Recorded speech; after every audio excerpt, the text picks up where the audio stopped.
The heavens towering above the earth day after day, bestowing their blessings, illuminated the three states with light. Under this blinding radiance lived people, demons, and ghosts. This whole world was not only for people. In the era of commercial law, which saw many transformations and was full of adversity and endless struggle for power. Meanwhile, in the Scylla state, young men of noble birth were taught to pray for the welfare of the nation and develop their spiritual powers.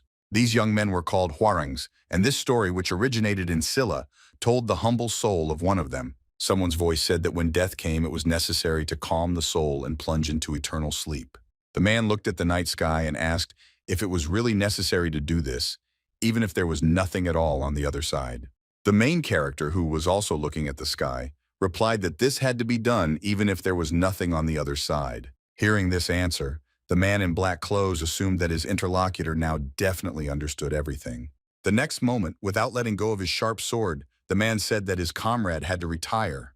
The black crows with bright red eyes were alarmed by something and made loud sounds. A girl in white clothes stood in a bloody river and thought about how it could happen that the harbinger of misfortune ended up among the Hwarangs. Raising her head up, she thought that because of this, strange events would happen one after another. The next moment, black crows began to fall dead from the sky. All this was accompanied by a rain of blood. The girl continued to watch what was happening and thought that in the end, all this would lead to a huge catastrophe. Despite the late evening, life continued to boil in Sorabol. One of the girls asked her friends if they had heard the story of the bloody rain that fell in Sangju. There were also rumors that in one village all the birds were standing dead and falling from the sky. One of the girls was very worried about this series of terrible omens. Holding a heavy box in her hands, she assumed that this was probably why their superiors were in such a hurry to carry out the ritual, so that it would calm the public unrest. Therefore, the girl believed that they should also help with the ritual. Suddenly, she noticed a person on the territory of the fortress. She realized that it was some girl, and was very surprised by this, because she should not have been here at such a time. Suddenly, the girl felt anxious, and an ominous aura seemed to begin to absorb her consciousness. She quickly came to her senses when one of her friends addressed her by name. Her name was Yom. A friend asked if they really had enough masks. Yom was still worried, so he answered the question right away. However, she said that the ritual masks were prepared exactly in accordance with the number of people. After that, the girls continued on their way. Masks of demons and ghosts were lying in a large box. One of the girls said that the sacrifice would go well only if they looked convincing, so everyone should think carefully and choose a mask. Putting on the mask, the friend asked Yom if she had seen how tense the Hwarangs from the Golden Wheel squad were acting. The girl confirmed this. Since the head of the Hwarangs himself had to oversee this ritual, all members of the Golden Wheel squad worked tirelessly. The girl continued to say that they all had to do their best to do their part well. Suddenly, something caught her attention. She looked into the box in surprise and saw that there was still one mask left, after which she asked her friends who among them had not yet made their choice. The girls immediately began to show off the masks they had put on their heads and said that they had already chosen. One of the girls, surprised, suggested that perhaps the number of masks had been counted incorrectly, but Yom immediately began to say that this was impossible since she had checked several times. Silence immediately reigned in the room because none of the girls knew how to explain what had happened. Everyone looked at the extra mask and couldn't understand where it could have come from. Suddenly, one of the girls took the mask in her hands and asked if her friends really didn't know where it started. After that, she said that there were legends about these masks of monsters from the heavenly gallery. Long ago, the palace servants went to the sky gallery to prepare a ceremonial dance. But soon something strange happened that was reminiscent of what happened to the girls. Everyone chose a mask for themselves and put it on their face, but in the end, there was still one mask left in the box. The puzzled palace servants soon learned that one of them was wearing something that was not a mask. The girls listened attentively to the scary story, concentrating their attention entirely on it. Suddenly, the servant who was telling this story screamed loudly in order to frighten her friends. The girls immediately began to scream in fear. The joke clearly worked as the storyteller had planned. Then the girls began to ask their friend not to joke anymore because it was so scary. Besides, they had to go already so as not to get punished by their elders for fooling around. After this, the girls began to leave the room and one of them asked everyone to be careful not to lose their masks. Suddenly, one of the attendants noticed her friend, who was in no hurry to follow them and stood in place. She asked Yom what she was doing there and asked her to go faster, but continued to stand in place with her head down. This caused alarm in the attendant, and so she turned to her friend again. Meanwhile, the atmosphere became increasingly tense. The next moment, the girl suddenly raised her head and looked at her friend with an angry gaze. It was clearly Yom. After this, a strong wind arose in the room, which came from the girl. The sudden, stronger gusts of wind frightened the other servants. The girls looked at their friend and did not understand what was wrong with her. Suddenly, one of the servants said that she saw something similar. This strange force and distorted mask indicated that it was an evil spirit. She continued to say that an evil spirit had entered Yom, so the girls needed to run away quickly because they couldn't do anything themselves. The servants immediately ran to the gate, hoping that the Hwarangs would come to their aid. Suddenly, a blood-red magical wall appeared in front of the girls. No matter how hard the servants tried, they could not pass through it. The attendants immediately realized that the evil spirit had put up a barrier, and now they were trapped. Many of the girls began to cry and say that they did not want to die. They panicked and didn't understand what to do because they were completely isolated. Meanwhile, Yom, who was possessed by an evil spirit, was getting closer and closer. Her bright red eyes indicated that the evil spirit was about to do something terrible. The girls desperately beat their fists on the barriers and loudly asked to be saved, because that was the only thing they could do in this situation. The next moment, the evil spirit opened its mouth and bared its sharp teeth and rushed at the palace servants, causing them to scream loudly in fear. Suddenly, out of nowhere, a thin blue line appeared in the sky, which contrasted greatly with the red barrier. A small magical artifact that was enveloped in energy flew into the barrier at great speed, causing it to crack. After this, the gates began to open in front of the frightened girls, from behind which a bright light shone.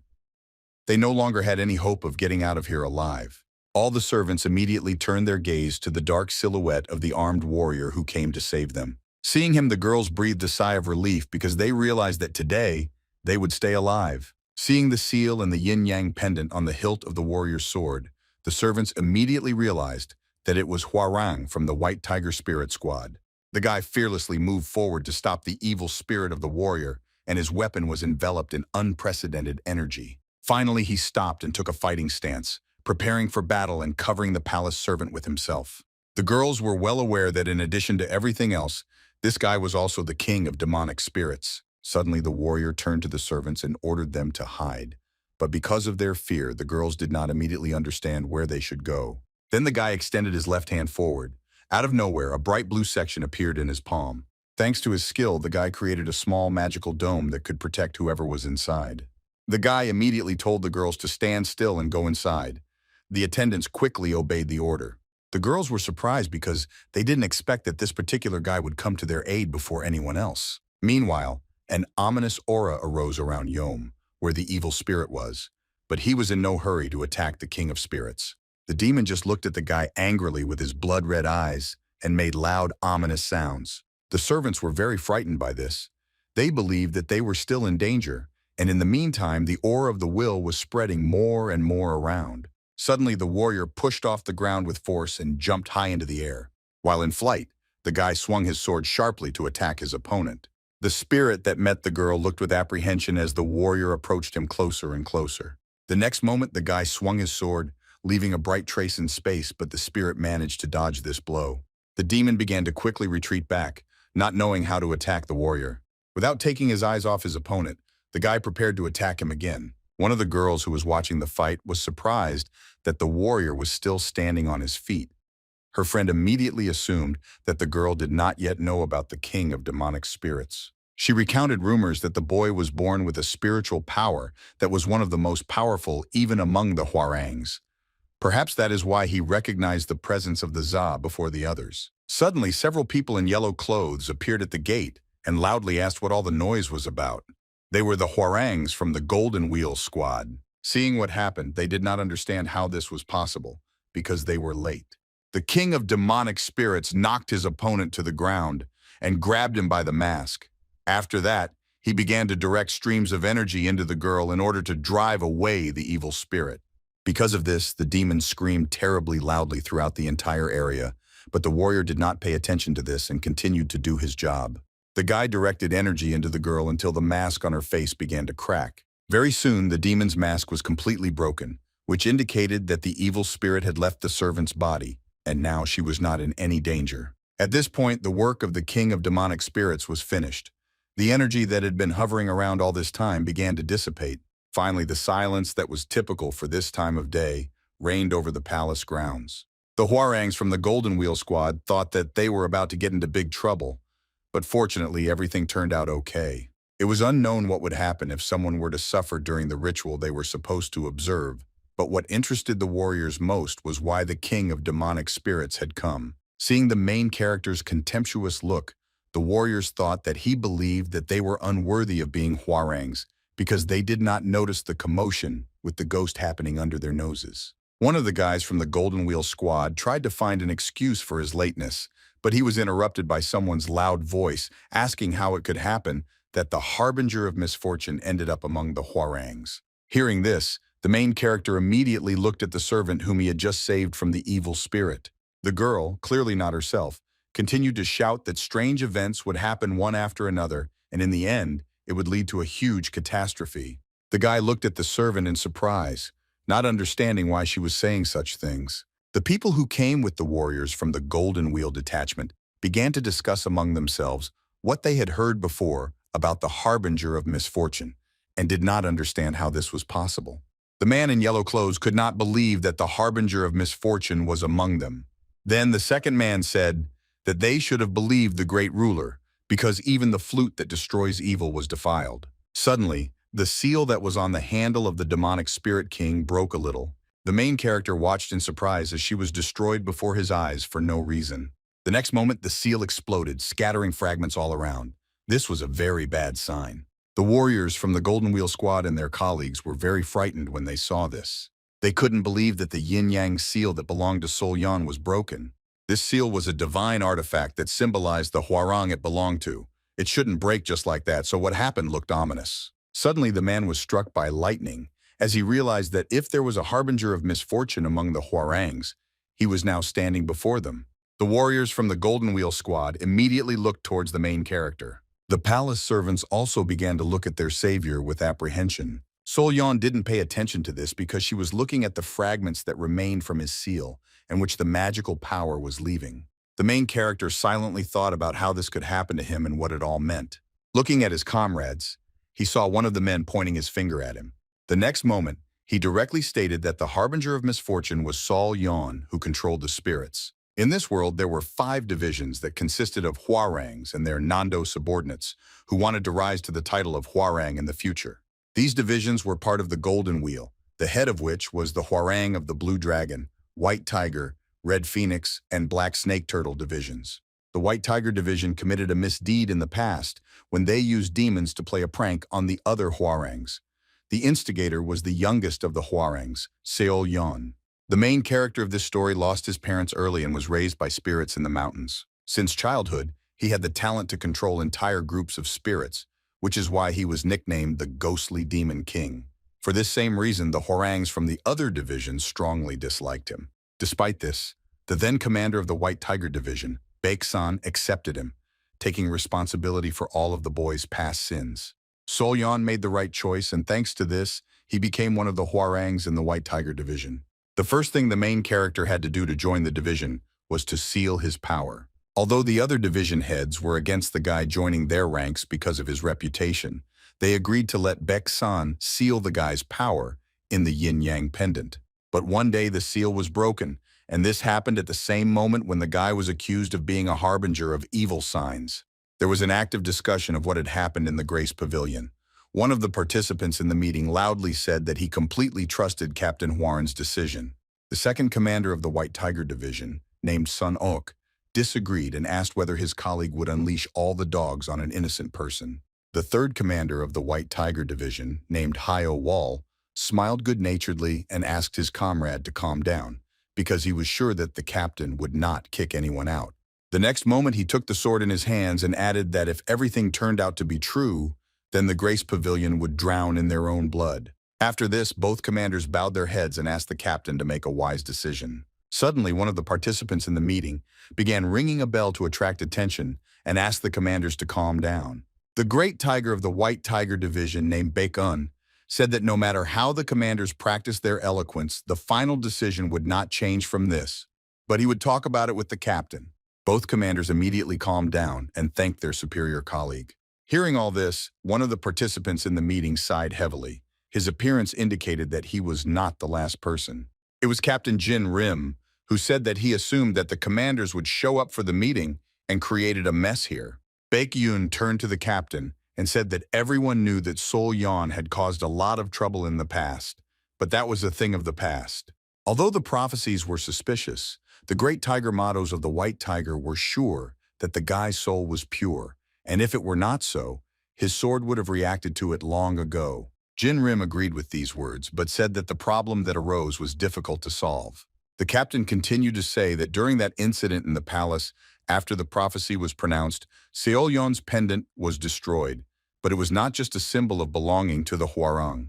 It was also a seal that concealed the protagonist's power, which was placed by Mr. Baek-san himself. If it weren't for this seal, both of Sol-yeon's hands would have been cut off for studying demonic arts and summoning spirits. The captain continued to say that now that the seal was no longer there, the main character would not only be banished from Horano, but he would also be able to summon spirits again. He went on to say that people blinded by such power went berserk and died during the summoning of spirits, or demons stole their souls, so even if the guy was innocent, others would not believe it. After this, the captain asked if it was appropriate for him to stand aside calmly when a conflict was brewing within the units.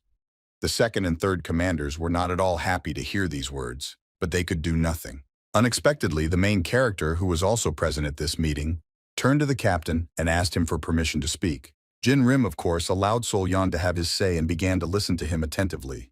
The guy started saying that he knew how to summon spirits, but on the other hand, it was not forbidden to practice this.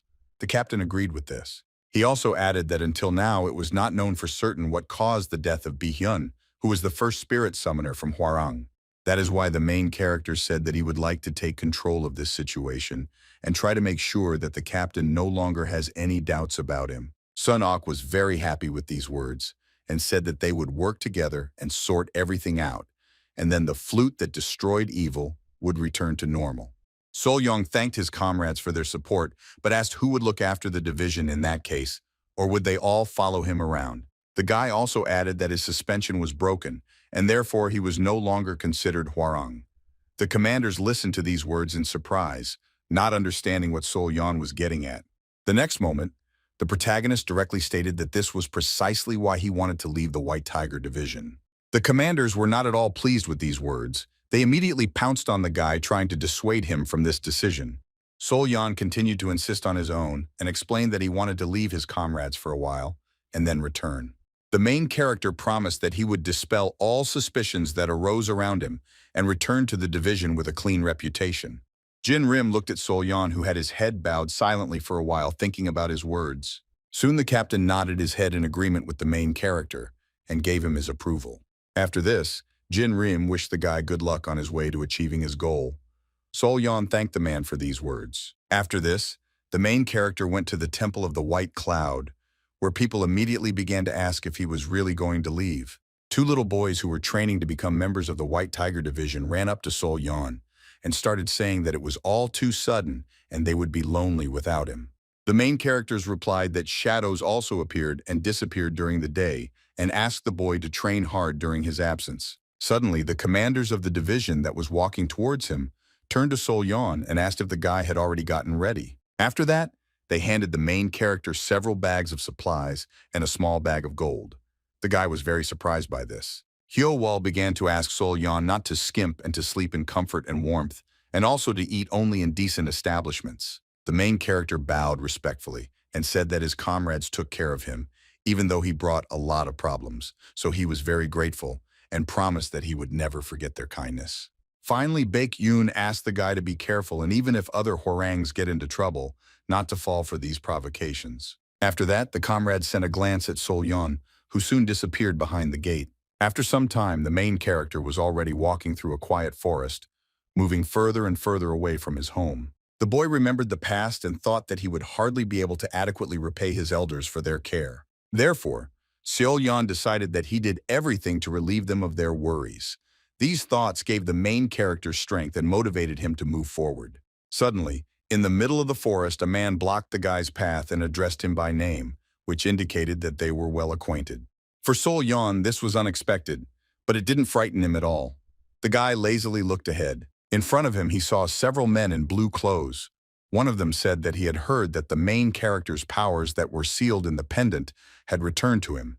That person was the Blue Dragon Division commander named Sho Gyom, who wanted to personally express his gratitude to the boy for helping the Blue Dragon Division during his absence.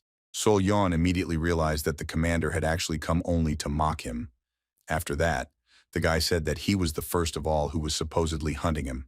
Segyom did not deny this and smiled slyly, saying that there had been enough conversation. After that, the guy pushed himself hard off the ground in order to get closer to his opponent, asking him to show what he was capable of.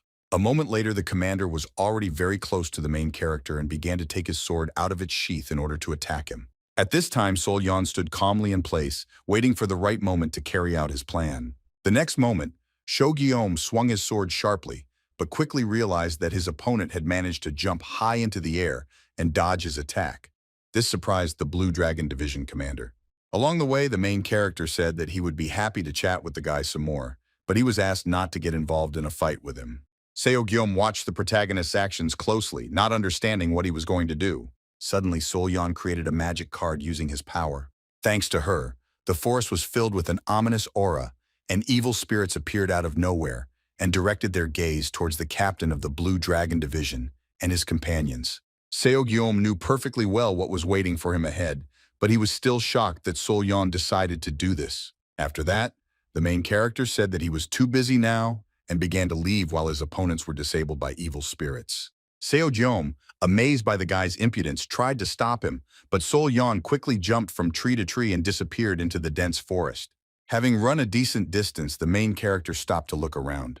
The guy looked attentively into the distance and thought about something meticulously. He looked for the last time at his hometown, which stretched out into the distance. The main character regretted that he had to leave his home along with the people he held dear. But Sol Yon did not despair, and adjusting her load, she thought that he would definitely return home soon. Sol Yon left his division and went to Sabiol province, a wasteland where bloody rains fell. The main character had to study this strange phenomenon, because people thought that Sol Yon was the beginning of the strange incidents predicted by the main prophet.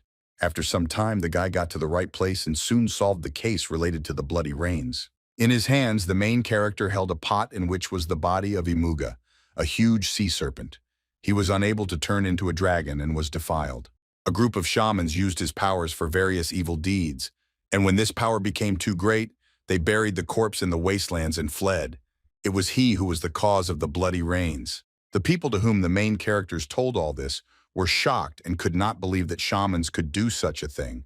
They were also interested in how the guy managed to find out about this. Sol Yon explained that spiritual beings left their traces on objects and in space, and he simply read these traces. One of the listeners thought that this was why he had been feeling so tired lately, and was afraid that they had somehow angered the gods. In conclusion, the main characters promised that now the red rain in this area should stop.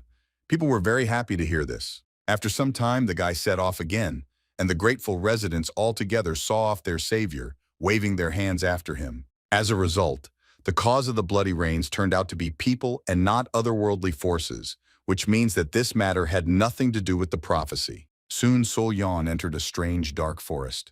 The trees here were bare of leaves, and the fog was spreading more and more around. The main character did not pay any attention to this at all, and continued to move forward, thinking that first he needed to report everything to the captain. Suddenly, Sol Yon felt the approach of an ominous aura, which was complemented by a quiet and prolonged howl. This caught the guy off guard. The main character immediately stopped and listened into the silence. Suddenly, a long howl was heard again, but it clearly did not belong to a wild animal. Sometime later, the guy began to hear voices that began to frequently repeat that he was bad and had to cry. The next moment, Sol Yon saw that from the darkness, several dozen pairs of bright, glowing eyes that belonged to a dark silhouette were looking at him. The guy was surprised that there were so many evil spirits and assumed that they wanted to get the skeleton of Imugu. He continued walking, thinking that if he started fighting, he would have no spiritual strength left. The main character continued to think that he needed to break away and get to some deserted place. Soon he saw bright lights in the distance and decided to head there. Suddenly, the guy remembered the words of Commander Baek Yoon about how May was called the month of bad luck, because at that time, monsters were most active, so one had to be careful. Entering a small roadside establishment, Sol Yon was very surprised by what he saw inside. There were no visitors here at all, so the main character immediately asked where they all were. The young worker laughed at this and replied that he and his grandfather also thought it was strange. The guy continued to say that it was a pretty busy road, so it was usually crowded, but today, Sol Yan was their first visitor. The main character sat down at the table and thought that some bad events pulled a chain of others behind them, and perhaps everything was worse than it seemed at first glance. Suddenly, Sol Yan turned to the employees of the establishment and said that something bad could probably happen here soon, so he advised them to leave. The employees did not understand what he meant. The next moment, a loud, drawn-out howl was heard on the street, which attracted the attention of everyone who was in the tavern. The evil spirits again began to repeat the word bad many times and try to open the door. Sol Yan immediately ordered the establishment's employees to quickly go to the back exit because it was supposed to be safe there. The frightened young man obeyed and took his grandfather away. After this, the main character again began to listen to the sounds coming from the street and heard someone knocking on the door. Suddenly, demonic black entities began to penetrate through the windows of the establishment. A moment later, a whole stream of black mass, reminiscent of writing ink, gushed into the room. The room was quickly swallowed by darkness, from which bright eyes looked at the main character and voices repeated many times that the guy was bad. Calmly sipping his drink, the guy thought about whether all the Yoma of Sabul province were really coming here and thought that it would not be easy to deal with them. Putting the glass on the table, Sol Yan remembers that on the way here he saw many cemeteries, and so he got an idea. The main character took out his sharp sword and made a small cut on his hand, causing scarlet blood to gush out.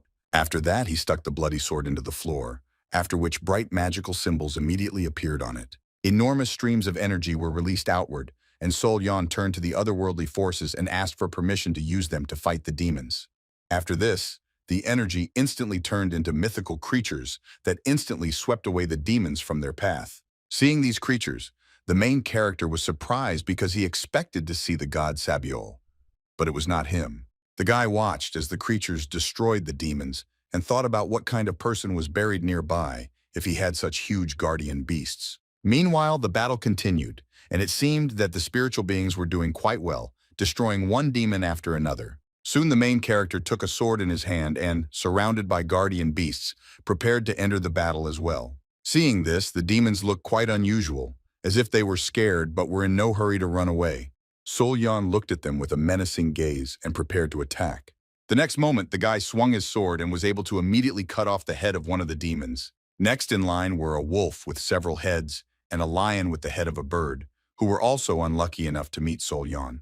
The main character continued to swing his sword until everything in the room was filled with corpses of demons, and the walls, ceiling, and floor were painted with their blood. All this took a lot of strength from the guy, so he already began to feel tired, which is why he was breathing heavily. He looked at what was happening and thought that it was not so easy to deal with the demons because they spent too much spiritual energy, so the guy could not hold out for long. Sol Yan quickly threw these thoughts away and, brushing the demon blood off his sword, felt that he had to make sure that the people here were not in danger. The main character finally decided that if he was destined to die here, then he would at least take his opponents with him to the next world. Suddenly, the door to the establishment opened and someone's voice asked if there was anyone inside. A young guy dressed in expensive clothes stood at the threshold and asked if the establishment was open. The fight that had been going on before immediately stopped and everyone began to look at the guest. Sol Yan, as well as the guardian animals who helped him, were very surprised to see a stranger who was not afraid to enter the establishment. Having received no answer, the guy continued to stand there, not understanding whether he could have gone inside. The guest felt awkward and tried his best to find out once again whether the establishment was open, but was embarrassed to ask directly about it. Continuing to look at the guy, Sol Yan could not feel any spiritual strength in him, which meant that he was an ordinary person who looked like the son of a wealthy family. The main character was very interested in what the stranger was doing here at such a late hour and thought that he needed to make him leave before something irreparable happened. Meanwhile, the unusual guest silently looked around and thought about something meticulously. There were splashes of blood and scattered things all around, and the demons and guardian beasts who had recently fought each other mercilessly were now just looking at the guy in surprise. The next moment, the guy saw bottles of alcohol standing on the table and thought that this meant that the establishment was definitely open. The main character seemed to be struck by lightning because this was the only thing the stranger paid attention to, and everything else didn't seem to surprise him at all. The guy immediately headed to the center of the room, avoiding puddles of blood and lifeless bodies of demons along the way, completely ignoring it. As if nothing had happened, the guest again began to say that all the noise coming from the establishment had woken him up, and now he was simply dying of thirst. Continuing to confidently move forward, he decided that a drink was just what he needed right now. The guy's face was absolutely serene and calm. Walking further and further, he cast a barely noticeable glance at the main character.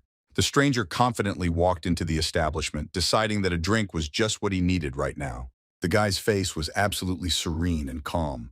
Walking further and further, he cast a barely noticeable glance at the main character. Sol Yan was very surprised by this, and assumed that the guy was drunk or simply had not woken up completely, since he did not react at all to the corpses of the demons. After this, the main character brushed the blood of the evil spirits off his sword and apologized for the noise, saying that he did not expect that someone could sleep nearby. Bowing respectfully, the guy continued to say that in any case, the owner and employees of the establishment were not here. He also asked the stranger to pay attention to the fact that there were mutilated bodies of demons scattered everywhere, so it was better for him to look for another place to rest. Despite all this, the guest seemed not to take Sol Yan's words seriously and walked past him, showing that he had no intention of leaving. He approached the table on which lay many valuable things, from jewelry and weapons to books and scrolls. The guy began to examine all these valuables, surprised that everyone ran away, leaving these treasures here, and assumed that the employees of the establishment were in a big hurry. The main character was already starting to get angry and asked if the stranger heard what he told him or if he was simply ignoring him. The guy again did not pay any attention to these words and continued to examine the treasures. Then Sol Yan directly stated that the guest would bother him if he stayed here. After this, the main character suggested that he should have simply thrown the impudent fellow out into the street. These thoughts were interrupted by an unexpected demonic cry, which reminded that the battle was still not over, despite the appearance of an unexpected guest. The demons immediately began to move forward, growling and making ominous sounds as they went. They were not heading towards the main character, but towards the guy who had suddenly appeared and was now still looking at the things lying on the table. Seeing this, Sol Yan realized that he couldn't hesitate and already swung the ball to attack the enemies first. Suddenly, the guest took the sword from the table and, surprised at how good it was, immediately used it on the demons, destroying everyone who came close to it. The main characters were amazed by the speed and skills of a seemingly ordinary person and could not believe what he had just seen. At this time, the stranger looked to the side in confusion and saw how splashes of demonic blood were flying in all directions. The guy was surprised and said that he simply drew his sword. After that, he noticed that the demons began to surround him from all sides and get closer and closer. Suddenly, a monster with 3 snakes instead of a head rushed at the guy in order to quickly deal with him. But the guest, without further ado, swung his sword and cut his enemy in half without putting in any particular effort. After that, he said that this situation was dangerous, and therefore it was better for the demons to keep their distance and not approach him. All this time, Sol Yan silently watched the stranger, understanding that he was not an ordinary person and had come to this establishment for a reason. The silence of the night was suddenly interrupted by a loud explosion that was heard in a roadside establishment. The main characters immediately jumped to the side, trying to escape the danger that was pursuing him. Moving further and further away, the guy looked attentively at what was happening below and thought that he understood everything. Sol Yan assumed that the stranger had been hiding his spiritual powers from him all this time so as not to reveal himself prematurely. The guy also suggested that with such a level of knowledge and skills, this person must have already begun his path to immortality. It seemed to the main character that this stranger he met that night was stronger than the division commanders and perhaps even the captain himself. But at the same time, the guy did not believe that someone like that could actually exist. Very quickly, the main character landed on the ground and began to wait for what would happen next. The stranger also left the tavern after the guy. Sol Yan thought that the guest used force regardless of whether there was someone or something nearby. The next moment, the guy realized that this suspicious man didn't give a damn about everything that surrounded him. Therefore, the protagonist could not relax his vigilance just because the stranger dealt with the demons. At this time, the guest looked around and asked if all his opponents had already fled. Sol Yan watched the guy closely, because he did not believe that he had come just to help. After this, the main character turned to the stranger, calling him sir, and asked where he came from. The guy was very surprised that Sol Yan called him master. It even amused him. The next moment, the stranger, smiling slyly, asked why the main character had suddenly spoken to him so friendly, and added that now it was his turn to fight him. Hearing this, Sol Yan thought that the stranger was definitely out of his mind. After that, he prepared to use one of his abilities. At the same time, the stranger was too strong to fight with, so the main character decided that it was better to escape while there was an opportunity, and for this, he decided to use a magic card. The next moment, several guardian beasts appeared near the guy, which he summoned to distract the stranger. Sol Yan already wanted to give them the order to attack, but for some reason, the guardians did not listen to him at all and stood in place. The main character was shocked and did not understand why they suddenly stopped listening to him. Seeing the guardian animals, the stranger thought that the guy was brave, but added that they did not obey him at all. Sol Yan immediately realized that the guest was somehow involved in this. The stranger, making fun of his opponent, asked if he had any other tricks.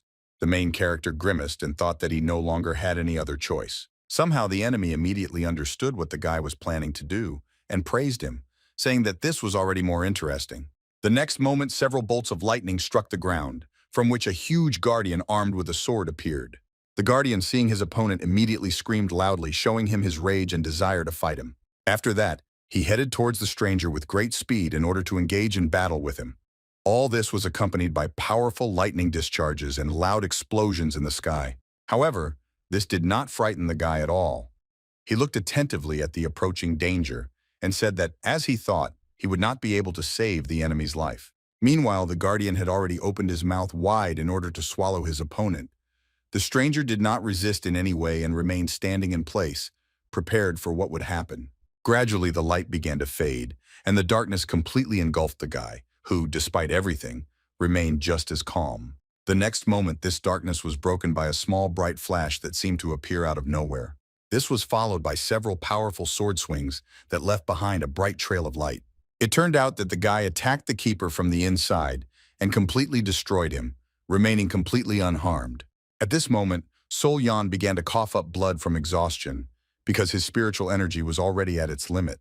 Having come to his senses a little, the main character saw how his opponent's sword was very close to him and was very surprised by this. Suddenly, the stranger struck several blows that could easily have killed the guy if he had not been able to defend himself. After that, Sol Yan jumped back away from his dangerous opponent in order to recover and think about his next steps. The main character's entire body trembled from powerlessness and fear, because he did not understand how someone could be so strong. Wiping away his own blood, Sol Yan was sure that the stranger definitely wanted to kill him. The guy looked at his opponent and thought about what he should do, because none of the skills worked on him. Sol Yan was nervous and looked away with regret because he only had one option left. This option was a strange piece of wood that the guy was holding in his hands. Sol Yan knew that this thing seemed to drive out evil, and so, for lack of an alternative, he completely trusted it and concentrated his spiritual energy in his hand. The small piece of wood immediately began to crack into small pieces, emitting a bright light. It was so bright that the stranger, taken by surprise, had to cover his eyes with his hand to avoid going blind. The dark night forest was instantly illuminated by a bright flash of light that was clearly visible from afar. Soon this glow disappeared, leaving no trace behind. Darkness once again took over. Opening his eyes, Sol Yan looked in the direction where his opponent was, not understanding whether this glow had worked at all. The main character was very surprised by what he saw and was stunned for a moment. The guy looked at his opponent without looking away and did not understand where the suspicious aura that he clearly felt was coming from. There was something wrong with the stranger, too. After the bright flash he had experienced, he still hadn't opened his eyes and was holding his head with his hand. There was a bequeathing aura around the guy that seemed to come from his body and spread around. Suddenly, the stranger looked at the main character with hatred and his blood-red eye, as if he saw him as the cause of all his troubles. Seeing all this, Sol Yan immediately realized that at this moment, he was dealing with the devilish energy that his opponent possessed. A sharp cry of madness, a merciless strait capable of consuming this world. Pain that gave birth to pain led to despair and created a vicious circle. All this was felt with just one look at the stranger. Seeing all this, Sol Yan immediately realized that at this moment he was dealing with the devilish energy that his opponent possessed. The main character thought that she was very different from the energy of death or the energy of demons. She exuded danger. The guy didn't understand how his opponent got such power. Sol Yan was very curious and always tried to know even what he shouldn't have, but he had never seen anything like it. Suddenly, the stranger looked at the protagonist with hatred from his blood-red eye and turned to him. He didn't have time to say what he wanted because he stumbled and started coughing. The bright light that drove out the darkness clearly had a negative effect on him. Suddenly, the guy raised his hand, after which a small spark lodged in his sleeve. The stranger raised his other hand to take the object out of his sleeve. The next moment, a bright golden chain burst out of it, emitting light and seeming to move on its own. Very quickly, she wrapped herself around the stranger as if trying to shackle him. A bright light shone again over the night forest, easily dispersing the darkness. After some time, the gold chain dispersed into the air, and the stranger seemed to feel much better. The guy turned to the main character again and asked with displeasure what he had just done. Sol Yan responded by asking why he had to explain this. After that, he thought that if he had another piece of wood, he would have blocked his opponent's energy completely. Looking at the remains of that tree, the guy regretted that this piece had broken right away and thought that he needed to find out what exactly it was. Clenching his hand into a fist, the protagonist told his opponent that now he knew exactly who he was. He believed that the stranger was the owner of the great golden chi that was capable of suppressing demonic energy. Only a warrior of the golden wheel motto who had mastered all the techniques could achieve it. After this, the main character rudely asked the stranger if his captain knew about all this, and added that using something like this was a disgrace to the Golden Wheel. Suddenly, the guy asked why Sol Yan assumed that he was from the Golden Wheel division, whom he considered idiots. The main character was very surprised by these words. He could not believe it and assumed that the stranger was lying to him. After this, the uninvited guest continued to insist that the guy answer his question. Squeezing his hand into a fist, Sol Yan began to say that it was necessary to return to the true state, because the main truths were hidden in the details. The next moment, thick clouds of smoke appeared out of nowhere and quickly spread throughout the forest. The stranger was very surprised by this. The main character was sure that his opponent did not know that he had only one piece of wood, and was probably afraid that he would use such a base. So the guy decided that he should just run away before the stranger figured it out. After that, the guy turned around and ran into a cloud of smoke. At that very moment, a stranger's hand reached out from the impenetrable curtain at great speed to grab the main character. Sol Yan immediately noticed this and realized that he wouldn't be able to leave so easily. The guy quickly jumped to the side and began to look around into the thick smoke in order to determine where his opponent was. At this time, the stranger calmly came out of the smoke and asked what the main character was doing. The guy was indignant that his opponent did not give him even a second to relax. At the same time, the stranger threw the sword that he stole from Sol Yan onto his shoulder. Seeing this, the main character was shocked and froze in place. The guy immediately looked at his belt and didn't believe what had happened, but the sword really wasn't there, which really scared him. Having thrown away her sword, the stranger began to examine her opponent's weapon and said that it was indeed a good sword. Sol Yan was very surprised that this guy managed to steal his sword, which he got from his teacher and was very valuable to him. This angered the protagonist, so he rudely asked how the stranger dared to do this and demanded that he immediately hand over the weapon. After this, the guy tried to snatch his sword from the stranger's hands, but this was not destined to happen. The next moment, the guy hit the main character on the back with all his might, while saying that he would not give him the sword. This made Sol Yan fall to the ground and become very angry because he could not defeat his opponent and now lost something dear to him. Feeling his superiority, the stranger ordered the protagonist not to move unless he wanted him to break his shoulder. After that, the guy put Sol Yan's sword on his shoulder and pressed hard, causing him severe pain.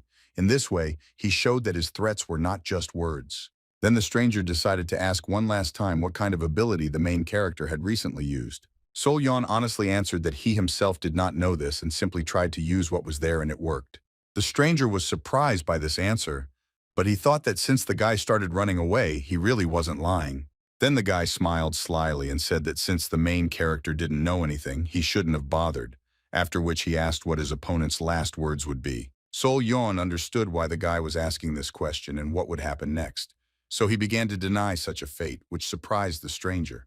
The main character said that he completed the mission assigned to him, but if he dies now, everyone will say that he failed because they will not know the whole situation. After this, Sol Yan understood the situation he found himself in and began to think that he could not even imagine that he would die like this. Looking angrily at the stranger, the guy swore to himself that he would remember this man's face and take revenge on him after his death in the form of a ghost. At the same time, the stranger was very interested in what mission the main character was talking about, so he asked him to tell him about it. Sol Yan started to say that he promised the captain that he would deal with unusual incidents like the bloody rain. The guy asked if they were talking about Captain Jin Rim. Having received an affirmative answer from the stranger, it was as if lightning had struck him, and he said that now everything was clear to him. The guy assumed that the captain had arrested the main character, and said that he would let him go despite the fact that he was an evil demon if he did good deeds for people. Hearing all this, Sol Yan did not understand at all why his opponent assumed exactly this. After that, the guy said that the stranger was mistaken because he was not a demon, but a warrior of Hwarang. Hearing this, the main character's opponent was taken aback by the surprise, and his face froze in an incomprehensible smile. He couldn't believe how this was possible, because the guy's sword was without the yin-yang pendant, and there was no division mark on his clothes. After this, the stranger menacingly demanded that Sol Yan tell him everything in more detail. The main character asked why he had to tell this, because he would not obey his opponent in everything just because he threatened him with fractures. The stranger smiled and said that he did not intend to break bones, after which he raised the protagonist's sword up. Then he began to squeeze the weapon tightly in his hand, which made it start to shake, and it seemed like it was about to break. Seeing this, Sol Yan understood everything and said that he was a warrior of the White Tiger Division, but due to some incidents, he was no longer with them. This conversation lasted until dawn. The stranger could not believe that the chief prophet called the guy a messenger of bad omens. He looked at the guardian beast that Sol Yan had summoned, and continued to say that such a thing simply could not happen. The main character asked his opponent how he could know this, because he had abandoned everything in favor of the dark path, and at the same time the guy freed the guardians from the call. To this, the stranger responded with displeasure that the guy was using other people's graves for his own purposes, and the person lying there would be offended. Sol Yan replied that as a child he robbed graves every day and nothing happened to him yet. In addition, he always made a promise to the deceased. The stranger asked what this promise was. Then the guy explained that he promised that he would pray for the reincarnation of the person whose grave he used. The main character continued to say that his strength was highly valued among the ghosts, and therefore they allowed him to sleep next to them, gave him food, and helped him. The stranger was surprised but did not ask any more questions and gave the guy the opportunity to fulfill the promise given to the deceased. Sol Yan knelt down and folded his hands in front of him, and began to pray for the reincarnation of the people whose guardian beasts he used. The stranger continued to watch the main character with interest, no longer trying to harm him. Meanwhile, the guardian beasts had completely disappeared, leaving behind only small sparks that quickly rose upward and disappeared in the rays of the early sun. It was a quiet, clear day. At the foot of the mountain, there was a small village. Local residents went about their daily business and walked the streets without worrying about anything. Sol Yan visited a local establishment to have breakfast and sat silently at the table enjoying the hot food. Suddenly, the main character said that his companion should not have followed him. The same stranger who tried to kill Sol Yan sitting down at the table was surprised and asked if someone was following the guy. The main character confirmed this, to which his new acquaintance asked who it was. In response, Sol Yan asked the guy what he thought. The stranger thought about this question for a while, as if he did not understand at all who could really be pursuing the main character. Finally, he asked with a wide smile if the guy really meant him. Sol Yan was in no mood to joke. Then the stranger said that he was just going his own way, but the main character had a hard time believing it. Suddenly, a waitress approached the guy, put a glass of water on the table, and asked if the gentleman would like to place an order. The stranger immediately said that he wanted to be brought the same food as Sol Yan. The guy was irritated but said nothing. After this, the stranger began to look for money to pay for the food. Suddenly, he was taken aback by the unexpectedness, and a smile of despair froze on his face. The waitress looked menacingly at the visitor and asked if the gentleman really had no money. The guy was nervous and couldn't answer this. Then the woman started shouting that their establishment did not issue loans even to the most high-ranking officials, after which she asked how the guy could do such a thing. At this time, the main character suddenly began to get up from his table. Approaching the waitress, Sol Yan said that he would pay for the guy who had no money, after which he gave her the required amount. The stranger, smiling good-naturedly, began to justify himself by saying that he had not left the house for so long that he had completely forgotten about his empty wallet. He continued to say that he was very lucky to meet the main character on his way. To this, Sol Yan replied that it would have been much easier if the guy had simply killed him that time. After that, he asked why the stranger continued to follow him. At this, the guy only smiled slyly, as if he had no intention of explaining his motives. But Sol Yan continued to silently look at the annoying acquaintance and humbly wait for him to answer the question posed. Finally, the stranger, smiling good-naturedly, said that he wanted to return the money for the lunch to the main character. Having heard this, the main character continued to look at his new acquaintance with suspicion for some time. The next moment, the guy put his wallet on the table and asked the stranger not to worry about it. As he left, Sol-Yan said that he wished the stranger would just disappear from his life and not follow him anymore. The guy moved further and further away while his former opponent watched him, remaining in place. The stranger watched him go, thinking about something meticulously. After that, he took the main character's wallet, which he left for him, and threw it away, because in fact he didn't need the money at all. The central mountain was a sacred place of Buddhism. There was a small Buddhist temple located here. Deep in the mountain, there was a miraculous spring that purified the swords of the Hwarangs, so this place was visited by the residents of Hwarang for a long time. The main character remembered the words of Commander Baek-yun, who, before leaving, asked the guy to take care of himself because he was worried about him. Raise higher and higher into the mountains. Sol-Yan thought that the captain had probably already run out of water from the spring and therefore needed to replenish it. The main character also considered that the stranger who had embarked on the dark path would definitely not be able to climb such an immaculate mountain, and there was no better place to break away from him. Just in case, Sol-Yan looked back and saw if his annoying acquaintance was following him, but he saw nothing. This greatly pleased the main character, who no longer felt the presence of the stranger, and this made him very happy. Soon the guy reached a Buddhist temple that was located high in the mountains and hidden among the rocks. Suddenly, the main character saw the temple ministers who were discussing something heatedly. The guy immediately realized that something was wrong here. Approaching one of the worried men, Sol-Yan asked where the head monk was now. The temple attendant, visibly nervous, replied that the chief monk had said that he would not be accepting anyone for the time being. This surprised Sol-Yan, after which he asked what happened to the other monks, to which he received a similar answer. The temple minister said that a little earlier a stranger had come to them, whose words shocked all the monks. The man continued to say that when this man left, the monks said that they would not accept anyone for some time. After this, the main character asked who that strange guest was, but the temple minister was forbidden to talk about it.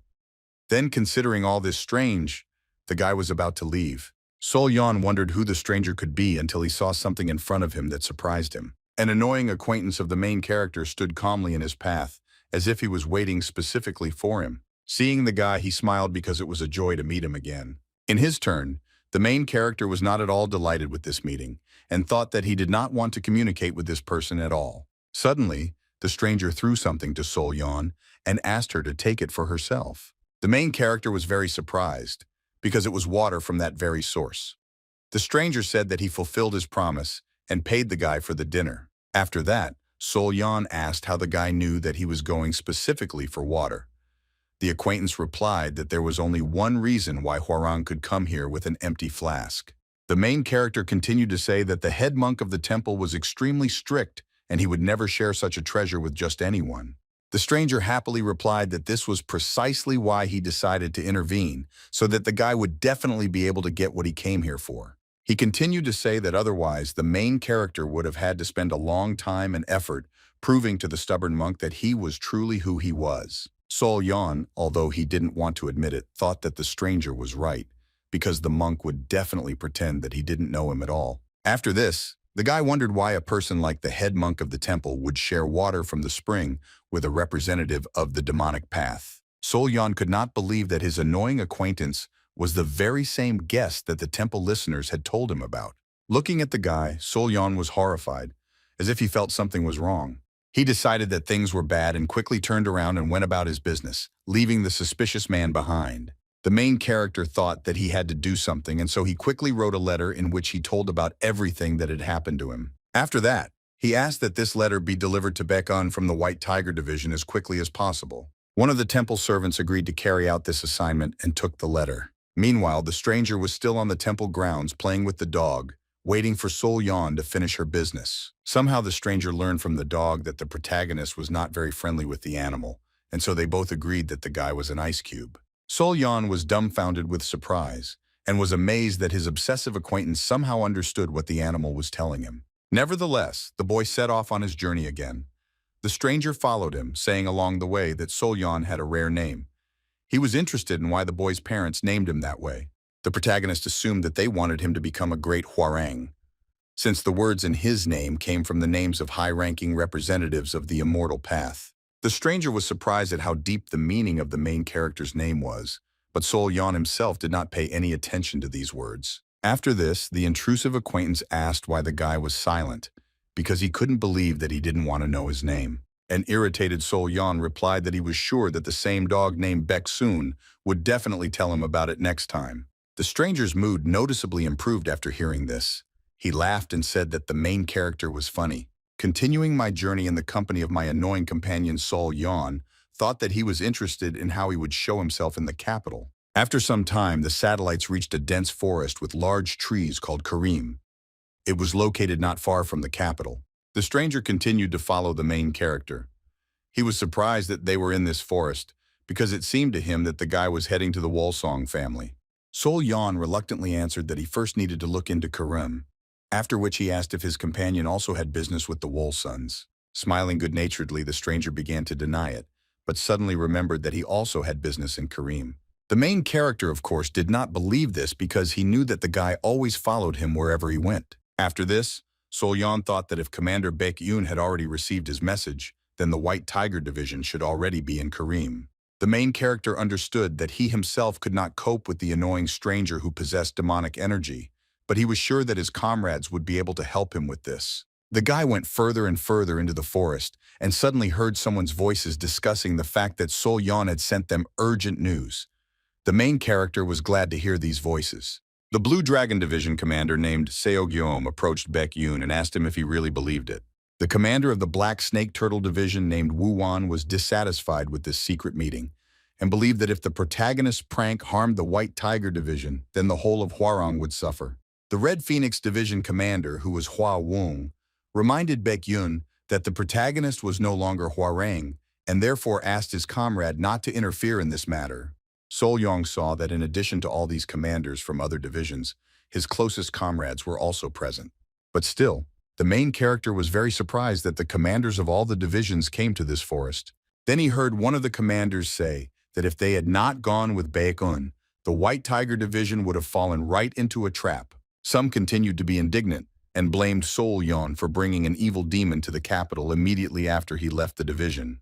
Now the commander of the Blue Dragon Division, Seo Gyeom, was sure that the great prophet was right about the main character. Sunok began to justify her comrade and say that there was probably some explanation for all of this. Listening to all this, the main character thought that it was really suspicious to bring a demon to the capital, but the White Tiger Division had nothing to do with it, so he didn't want his comrades to listen to insults because of him. Suddenly, a stranger who also saw the division commanders approached the main character and ominously said that this was precisely why he did not trust him. The guy continued talking, and was surprised that Seolyeon couldn't do anything with Hwarang but wanted to deal with the strange events. After this, the stranger threatened that all division commanders would come to an end if he said just one phrase. Continuing to look the main character straight in the eyes and smile slyly, he added that even a simple cough would be enough for him to do this. After this, the stranger said that he would now demonstrate this and coughed loudly once, which immediately attracted the attention of all the division commanders. Red Phoenix Division Commander Hua Wong was surprised that Seolyeon had already arrived and greeted him. After that, he looked at the man who was next to the main character and asked who it was. The next moment, everyone who was in the forest was stunned by surprise, as if they had seen something very scary. The commander of the Red Phoenix Division even dropped his fan from his hands in surprise. Unexpectedly, all the commanders immediately bowed respectfully to the stranger who came with Seolyeon and greeted him as the highest immortal. The main character was amazed and could not believe that his annoying acquaintance was a supreme immortal. The guy realized that if this was so, it meant that this man was the former captain of Hwarang. The stranger smiled at the main character and said that everything happened as he told him. 8 years ago, one demon stood out among the others, terrifying them with his cruelty. For this, he was called the Great Catastrophe. He was a very powerful demon. Countless people died at his hands, and Sorabul turned into a real hell. The then captain of Hwarang, whose name was Jaha, was called the embodiment of the brightest star, Sirius. I keep hoping that he will be the one who saves all people from the terrible demon. The captain lived up to expectations, and in a difficult battle, he overcame the great disaster with his own forces. All the people wanted Jaha to continue leading Hwarang, or to join the government and continue working for the nation. Despite all his achievements and skills, the captain did not desire power at all. That's why Jaha suddenly disappeared and was never seen again. 8 years later, The bright star of the war returned when things got bad again. Sol Yan continued to be surprised, and now I understand why his friend reacted that way. The protagonist remembered how the stranger denied his membership in the Golden Wheel Division, calling them idiots. The thing is that 8 years ago, the name of this organization was different and was called the Sun and Moon Division. As a result of the Great Catastrophe, all members of the Luna Division died tragically, and this part of the division ceased to exist. All that remained was the Sun, which was quickly renamed the Golden Wheel Division. The protagonist assumed that all the past years Jaha lived in isolation from the world, and therefore did not know Seol Yan, and that he was called the Ghostly Demon King. The guy also suggested that the head monk of the temple gave the man water precisely because he recognized him immediately. Sol Yan thought that this version explained the suspicious behavior of her intrusive companion, but it still left questions. The main character still couldn't believe that the supreme immortal whom everyone loved so much was this psycho.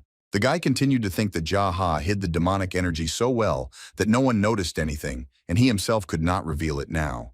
Baek Yoon turned to the supreme immortal and said that he had not changed a bit in these 8 years. Woo Won confirmed this and added that he remembered him as he was before. Hua Wung said that everyone would be very happy when they learned of Jaha's return.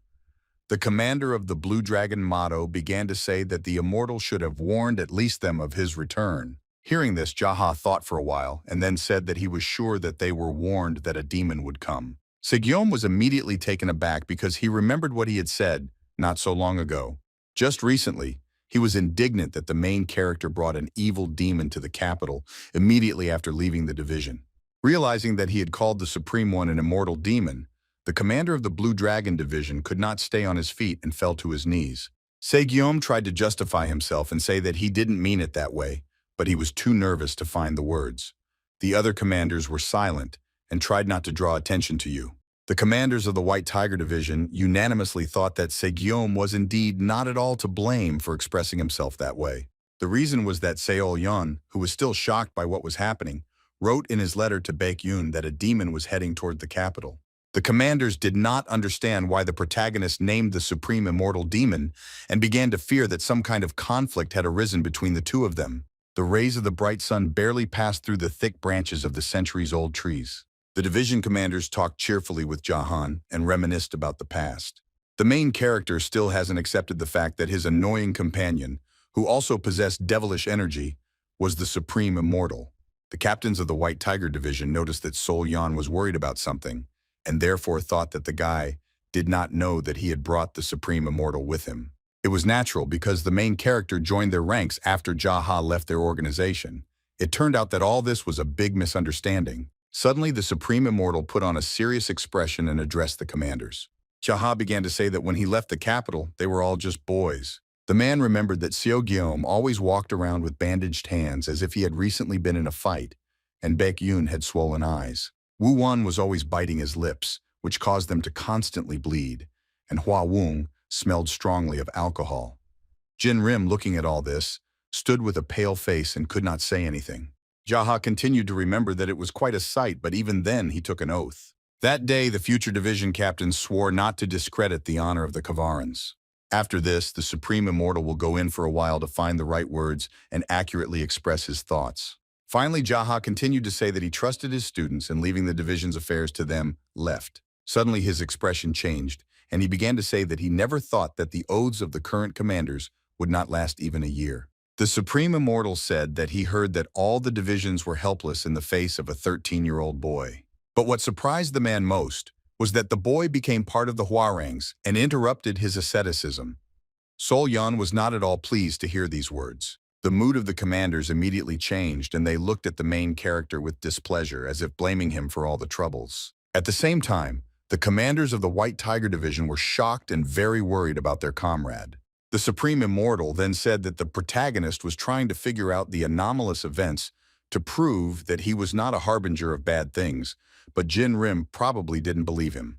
The man mysteriously turned away and asked the commanders to think carefully about his words. Jaha continued to say that Sol Yan himself proposed such a solution and once personally reported on the situations that arose, but there was no one who could confirm his words. The commanders of the motto immediately looked at the main character with suspicion, because the words of the Supreme Immortal seemed true to them. Solyan was shocked and did not understand what Jaha was hinting at.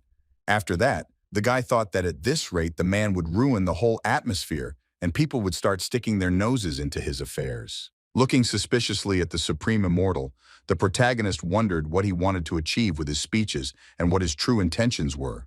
With a heavy sigh, Jaha stated that he had no other choice. The next moment, the man pointed his finger at Solyan and declared that he would travel with him as an observer. The main character was shocked by this. I don't understand what the Supreme Immortal wanted. Jaha continued to say that of course he would like to continue living a comfortable life in isolation, but in such a situation there was nothing to do. The man said that he would serve as a representative of the top of Hwarang because he also had his own obligations, and therefore he promised to take care of Seol Yan. All the division commanders immediately bowed respectfully to the Supreme Immortal, saying that the man was simply amazing. The main character remained standing straight, perplexed by what had happened. Black Snake Turtle Division. Commander Wu Wan was amazed that Jaha was actually willing to do anything for Hwarang and thanked him for it. The joyful commander of the Red Phoenix Division, Hua Un, was sure that their captain would be beside himself with the unit. At the same time, Sol Yan was very unhappy that an observer would be traveling with him and watching his every action. Looking at Jahan, the main character saw how he winked at him with one eye, as if saying that everything that had just happened was one big theatrical show. After some time, Sol Yan turned to Baek Yun and said that he brought him water from a mountain spring. The commander thanked the guy and asked how he managed to get this water from the chief monk. To this, the main character only smiled and replied that he had his own ways. At the same time, he mentally asked the commander not to ask any more unnecessary questions because he did not want him to be left alone with Jahan, whom he considered a dangerous person. But no matter how much the guy didn't want it, Baek Yun had already turned to the Supreme Immortal. The commander began to explain that Sol Yan had been through a lot because he needed time to open up to new people. So even if the guy was rude, he shouldn't have sat on him. Jaha was surprised but still agreed with this and said that he understood everything. Then the commanders of the White Tiger Division bowed respectfully to the Great Immortal and said that they were already leaving. Sol Yan looked with regret at his comrades who were leaving and leaving him alone with Jahan, after which the man asked what happened to Baek Yun. It seemed to him that even if the main character had stabbed him a couple of times, the commander would have only said that his subordinate was not very sociable. Jaha then asked why Seol Yan was silent and suggested that the boy still did not believe that he was the Supreme Immortal. The main character abruptly turned to face the man and began to deny it. He explained that he understood everything when he learned the true identity of his friend. After that, he said that he heard that the Supreme Immortal was able to overcome the great catastrophe alone. The guy continued to say that such an experience changed the very soul, and no matter how strong and fair a man was, after such an experience, it was impossible to become the same again. Then the main character suggested that the Supreme Immortal could have changed for the worse. Jaha was struck by these words and continued to listen attentively to the guy. Sol Yong continued to say that it didn't bother him at all, but he only wanted to know why the man was doing this to him. The guy then said that if the man didn't like something, he could get rid of him, but apparently, he had another reason to follow him. Smiling slyly and building up the atmosphere, the Supreme Immortal replied that the main character was completely right in his judgments. Jaha revealed that during the battle with the Great Disaster, the seeds of the demonic path took root in his heart, and he eventually accepted the demonic path. After that, the man clenched his fist tightly and ominously declared that for the masters of demonic martial arts, only strength had a sign. Meanwhile, a bequeathing aura was spreading around Jaha. The man was very concerned about the question of how to become even stronger. None of this frightened Sol Yan at all. The guy boldly looked straight into the eyes of the Great Immortal and noticed something. The man's eyes were exactly the same as those of those ghosts who wanted to kill the main character more than once. These were eyes full of envy for his strength. The next moment, Sol Yan assumed a fighting stance and began to concentrate magical energy around himself, while asking the man if it was really all just a matter of strength. Jaha did not perceive the boy's intention to force a fight as a danger at all, and therefore took a step towards him. Moments later, the man was already next to the main character and began to say that the guy's spiritual power was too great to belong to the Hwarangs. At the same time, the Supreme Immortal grabbed Seol Yan's sword so that he could not use it. Jaha asked as the boy looked at him, killing him right now and absorbing his true energy from every vessel of his. The main character threatened that if the man killed him, he would become a powerful curse, and would certainly take revenge on him. Looking angrily into the eyes of his opponent, the guy continued to say that he would fill each of his vessels with hatred for the man, so that he would certainly drink it along with his spiritual strength. In that case, the great immortal will die a painful death, experiencing pain as if he was being slowly cut with a blunt knife. Jaha only remained silent to these threats. Suddenly, the man began to let go of the protagonist's sword, laughing and saying that he knew the guy would react this way. Jaha continued to say that this is why he will not kill Seol-yeon. As he left, the great immortal explained that if the guy continued to solve all these strange phenomena alone, without knowing one important fact, he would soon die anyway. Hearing this, Seol-yeon was stunned and froze in place, while the sounds of the man's footsteps went further and further into the forest. The main character did not understand at all what important fact the great immortal had just mentioned. After some time, the protagonist came to the hall in front of the tomb of King Jin Pyong, which was also known as the monochrome hall. The guy placed a small jade cylinder on the wooden table. After this, the main character told his interlocutor that he came to him with a request. At that very moment, someone's hand with long, sharp claws emerged from under the curtain and took the jade for itself. The man hiding behind the screen was slightly dissatisfied and said that it was incomplete jade. After that, he began to sort through it in his hands using spiritual energy while asking what Seol-yeon wanted to receive in return. The main character replied that he wanted to get something that he didn't have because it was broken. This interested the mysterious man. Seol-yeon explained that he received something about 10 years ago from a Taoist. It looked like a piece of wood and attacked everything that was related to demons. This thing was not related to religion and did not contain the energy of heaven, so the guy was interested in whether his interlocutor would be able to work with it only based on the description. After this, a hand appeared from behind the screen again, holding a small mirror. The man asked the main character to think in more detail about the appearance of this thing. Then Seol-yeon touched the mirror, causing a small glow to appear, as if the main character had transferred his memories into it. At that very moment, a reflection of that very piece of wooden plate appeared in the mirror. Now the man knew what the thing the guy needed looked like. With a sinister smile, the man behind the curtain agreed and told the guy that he had accepted the order. The supreme immortal, who was engulfed in demonic energy, suddenly came to his senses when someone spoke to him. Jaha sat in the spacious room next to Captain Jin Rim. The captain said that the man had already done everything possible and no one would dare to demand more. But despite all this, he again came to the aid of the Hwarangs. Sighing heavily, the supreme immortal replied that he had no other choice because he could not live peacefully when such turmoil was happening in the world. After this, the man looked to the side at another person who was with them in the room. It was Seol-yeon who looked at the supreme immortal with the gaze of an enraged white tiger because he knew that the man was lying right now and was pursuing completely different goals. The guy remembered the man's words that if he continued to solve all the strange phenomena on his own without knowing one important fact, he would soon die. The main character thought about the fact that he had not slept at night because he was trying to understand what he could have missed and decided that a little later, he would use any means to force the man to tell him everything. Suddenly, the captain approached him and praised Seol-yeon for handling the incident related to the bloody rain. The man also said that, in addition to everything else, the guy met the highest immortal and received his help, which meant that the heavens took care of him because he was innocent. The guy reluctantly agreed with this. While pouring tea, Jin Rim hoped that nothing terrible would happen again, and that the main character's innocence would be proven. But there was always one but. After this, the man asked the supreme immortal if he knew that the prophecies of the chief prophet had not been wrong for the last 8 years. Jaha was surprised by this fact. The captain then asked how the man had managed to stay so well preserved, since he hadn't changed a bit in 8 years, and suggested that it was because he had been getting a good rest.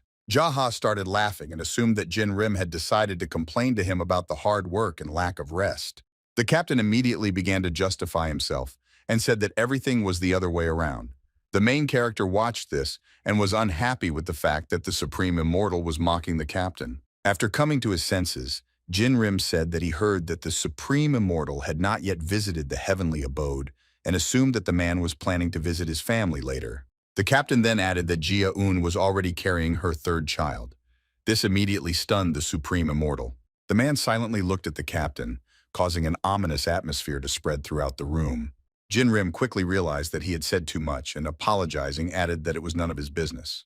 Seol-yan was surprised by Jahan's reaction to these words and began to think about who that woman was. He remembered that it was the sister of the immortal who lost her first husband and then married a civil servant several years ago. Judging by the man's reaction, the guy assumed that they had been close before, but at the moment he had no soul, so their relationship was destroyed. The main character's guess was confirmed by the fact that the Supreme Immortal did not physically react to this news at all. After this conversation, Jaha went to the heavenly treasury to take one thing from there. The guy who worked there handed the man a sword and said that he knew he was coming, so he prepared it. Jaha happily took the weapon in his hands and, looking at it carefully, began to smile. At this time, Seol-yan was closely watching all of this, hiding from the Supreme Immortal behind a tree. He became curious about where the man was rushing to, and it turned out that after talking with the captain, he went straight to the treasury.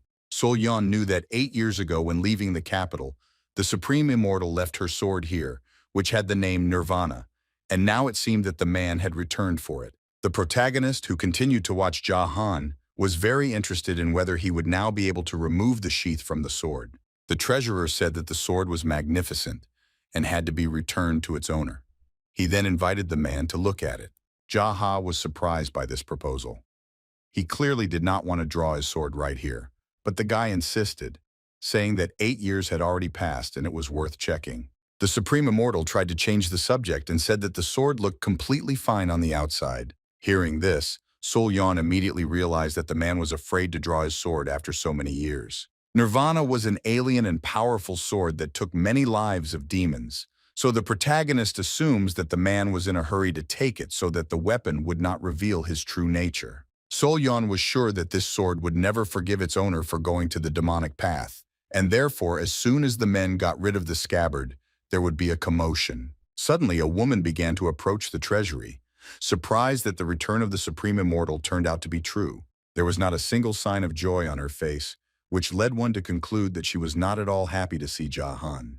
The next moment, a woman in expensive clothing and surrounded by her subordinates addressed the Supreme Immortal.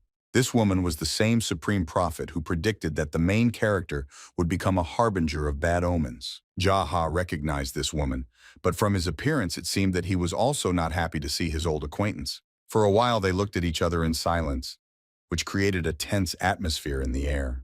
The Supreme Immortal looked at the Supreme Prophet as if he had some kind of unresolved conflict with her.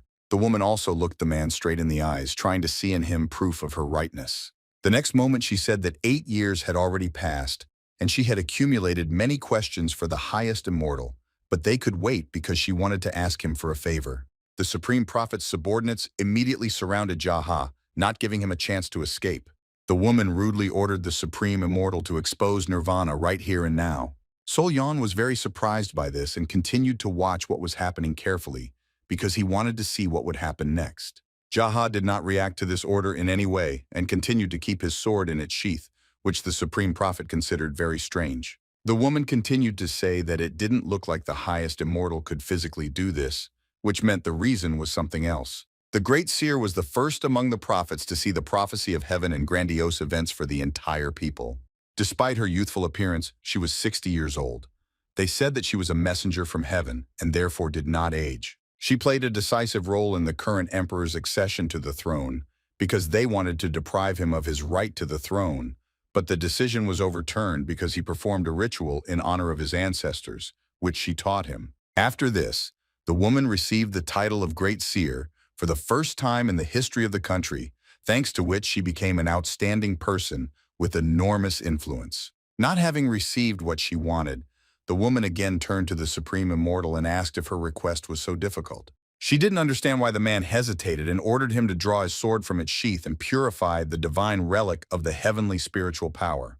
Looking angrily at the annoying woman, Jaha asked why he had to obey her orders. Hearing this question, the great seer considered that the man's reaction was very suspicious. She threatened that if he did not do this, she would report that the Supreme Immortal was unable to wield a sword. After which she turned to her subordinate, making it clear that he needed to go to the captain. The main character continued to observe all this, hiding behind a tree and not attracting attention to himself.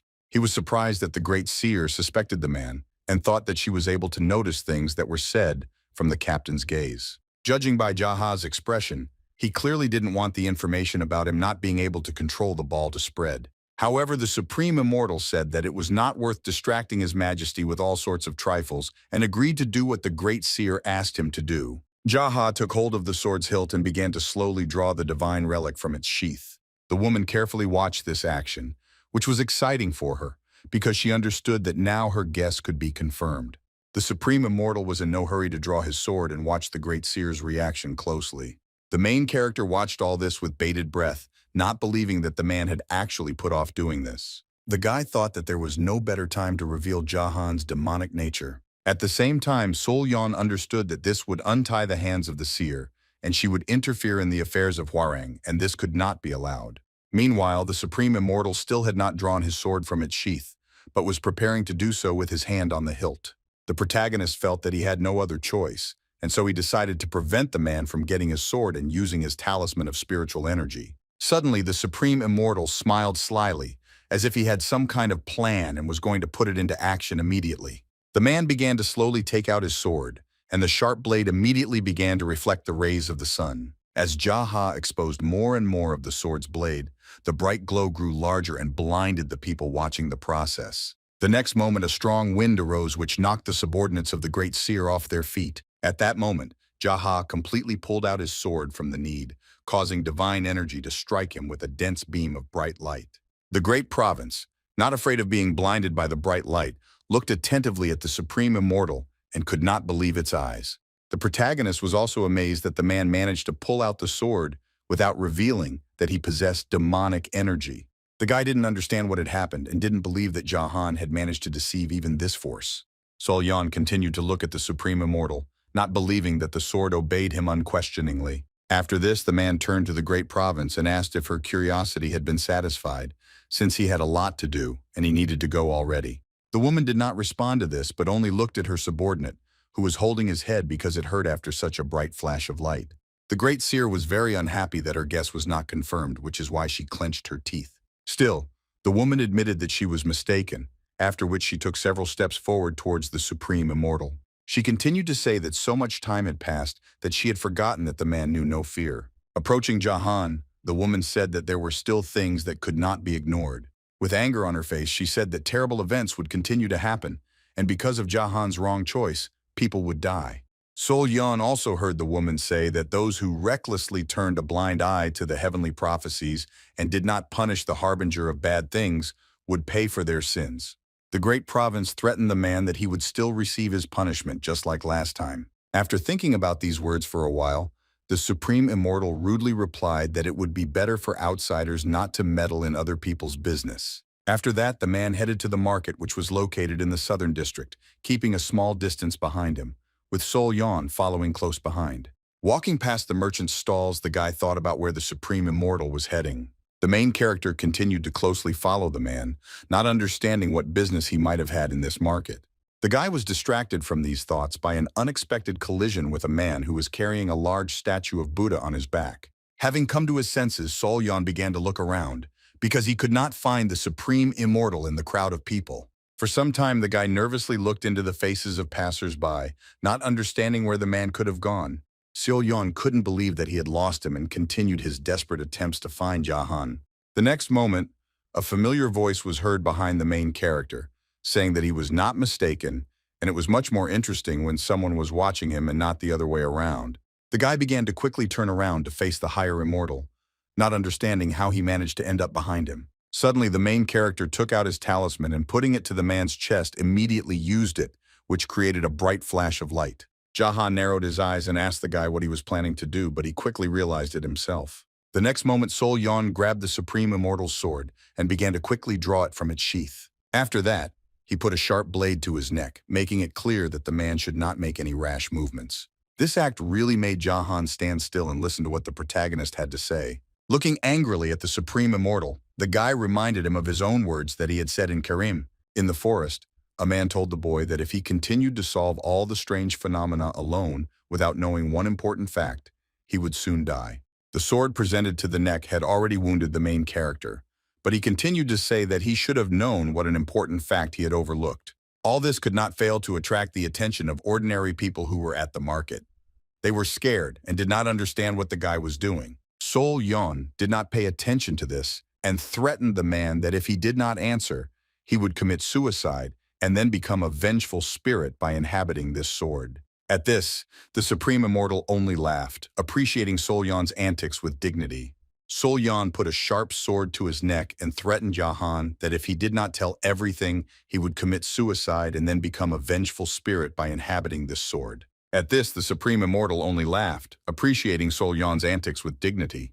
People who watched this from the side quietly whispered among themselves, not understanding what the main character was doing. Suddenly, the Great Immortal turned around and said that he had no idea who this guy was. People began to get indignant and asked the man to stop Sol Yan, because they were afraid that the guy was about to commit suicide. Seeing the discontent of the people, Jaha realized that they would not let him leave peacefully, and so he turned back to the main character and addressed him. Without hiding his indignation, the man called the guy a scoundrel and asked what he was doing, after which he ordered him to give up his sword. However, Sol Yan insisted on his own and said that he was not joking. The Great Immortal silently looked at the main character, hoping that he would finally come to his senses.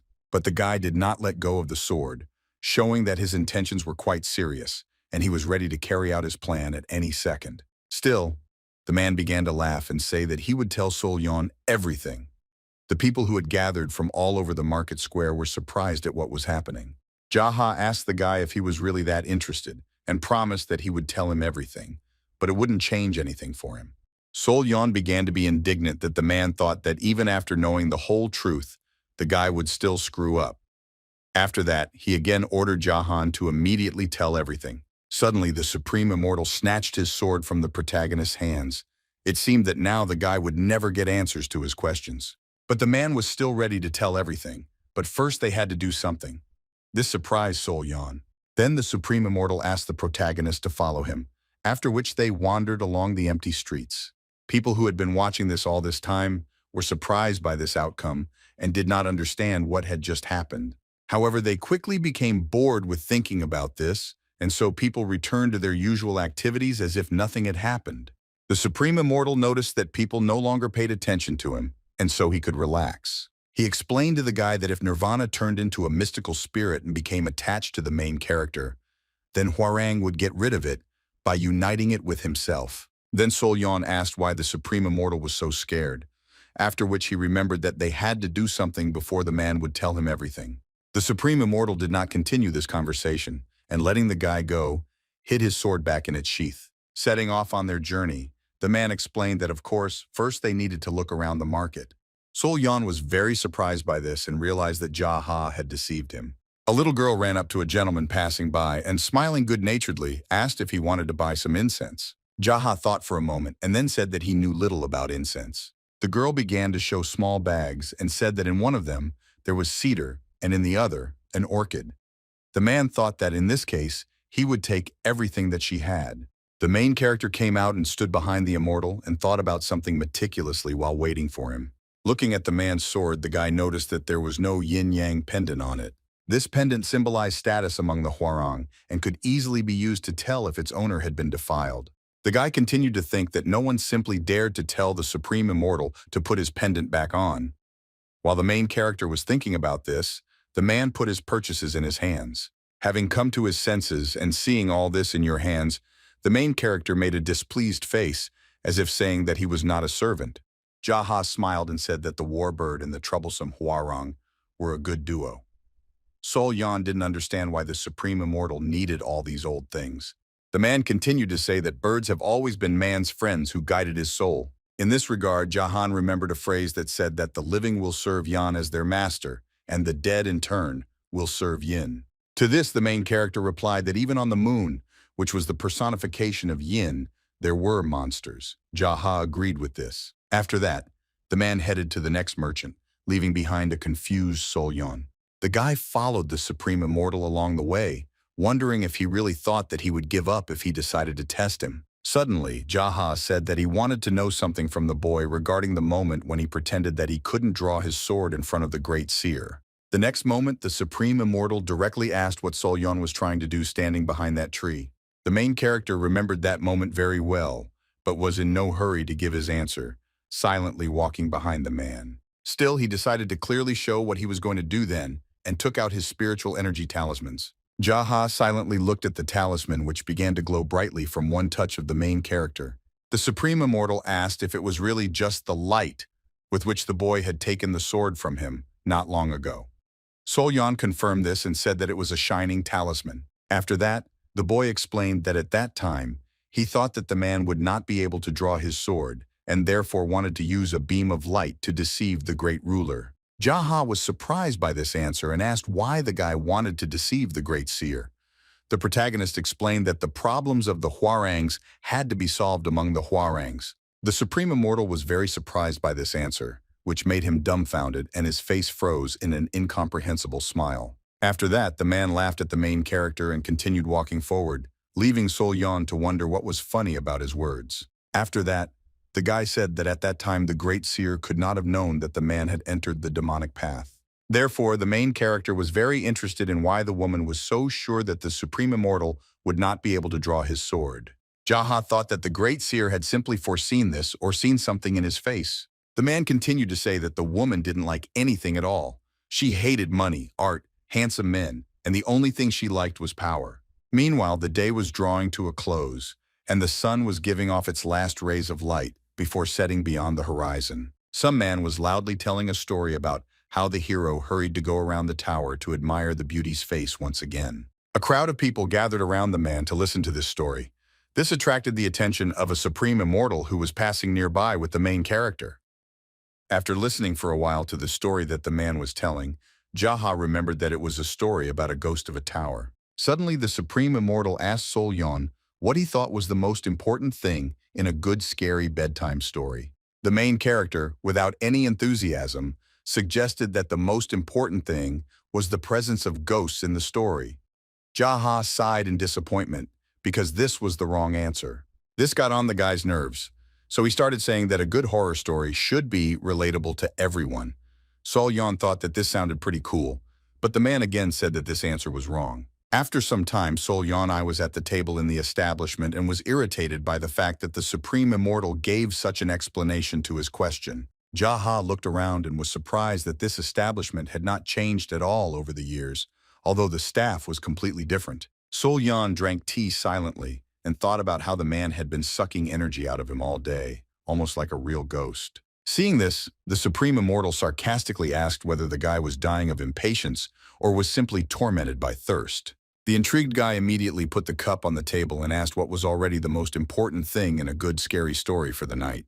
The Supreme Immortal suggested that the protagonist think about this question himself, after which he asked what he saw on the faces of those listeners. Sol Yan recalled that the people were focused and excited. After that, he added that the incident in the sky gallery in which the man participated could also be called quite frightening. Suddenly, the Supreme Immortal asked why the people weren't excited that time. This question left Sol Yan stumped. The man continued to reason that it seemed like it was the same horror story, but for some reason people's reactions were so different. The main characters thought for a bit and answered that it was because everything happened in reality. Hearing this, the Supreme Immortal smiled sincerely, because this was exactly the answer he wanted to get from the guy. After this, the man explained that scary stories only made people laugh when they had a reality to return to. But when this barrier collapsed, the horror stories became real horror. The guy thought that the whole point was that the horror story happened in reality. After that, he asked the Supreme Immortal why he was saying all this. The man calmly explained that he said all this so that next time, everything would happen exactly the same way. The main character, having heard the surface, was shocked and was dumbfounded and could not even utter a word. Jaha lowered his hand into the water as if he was trying to find something at the bottom of the lake. Sol Yan, holding the purchases of the Supreme Immortal in his hands, stood humbly and waited for the man to examine his find. He was very surprised when he saw that it was a wooden tablet for rituals in honor of the Dragon King. Jaha thought that people shouldn't throw things like that here. After that, the wooden tablet began to shine brightly thanks to the spiritual energy that the Supreme Immortal used. Throwing the sign back into the water, the man remembered the saying that the mountains and the landscape were pleasing to the eye no matter how far away they were. Walking along the evening streets, Jaha told the main character that the Hwarangs trained Taoism through the essence of nature. If someone suffered, they would always come to the rescue, overcoming any obstacles. The man continued to say that even if demons or ghosts caused trouble, they could be suppressed with fighting power and a sword. However, the Supreme Immortal was confident that this time, everything would be different. Sol Yan silently listened to the man's words without trying to argue with him. Suddenly, the guy asked if the Supreme Immortal meant that everything would happen the same way as with the Great Catastrophe. Looking at the main character and smiling slyly, Jaha did not give a specific answer to this question, saying that no one knew. Then the guy remembered that a little earlier, the man had said that the horrible story would repeat itself in reality. Sol Yan asked if this was what the Great Seer was referring to in her prophecy.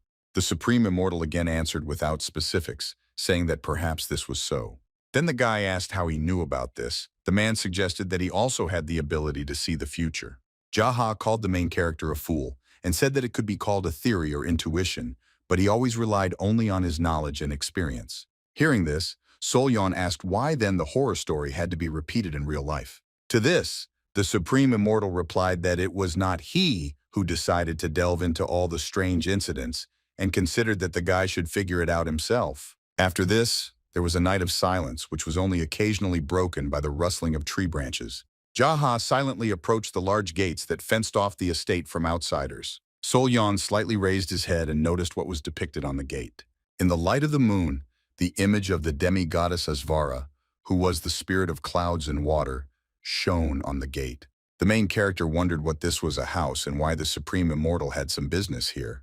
Suddenly, the guy remembered how the captain said that the man still had not visited the heavenly abode.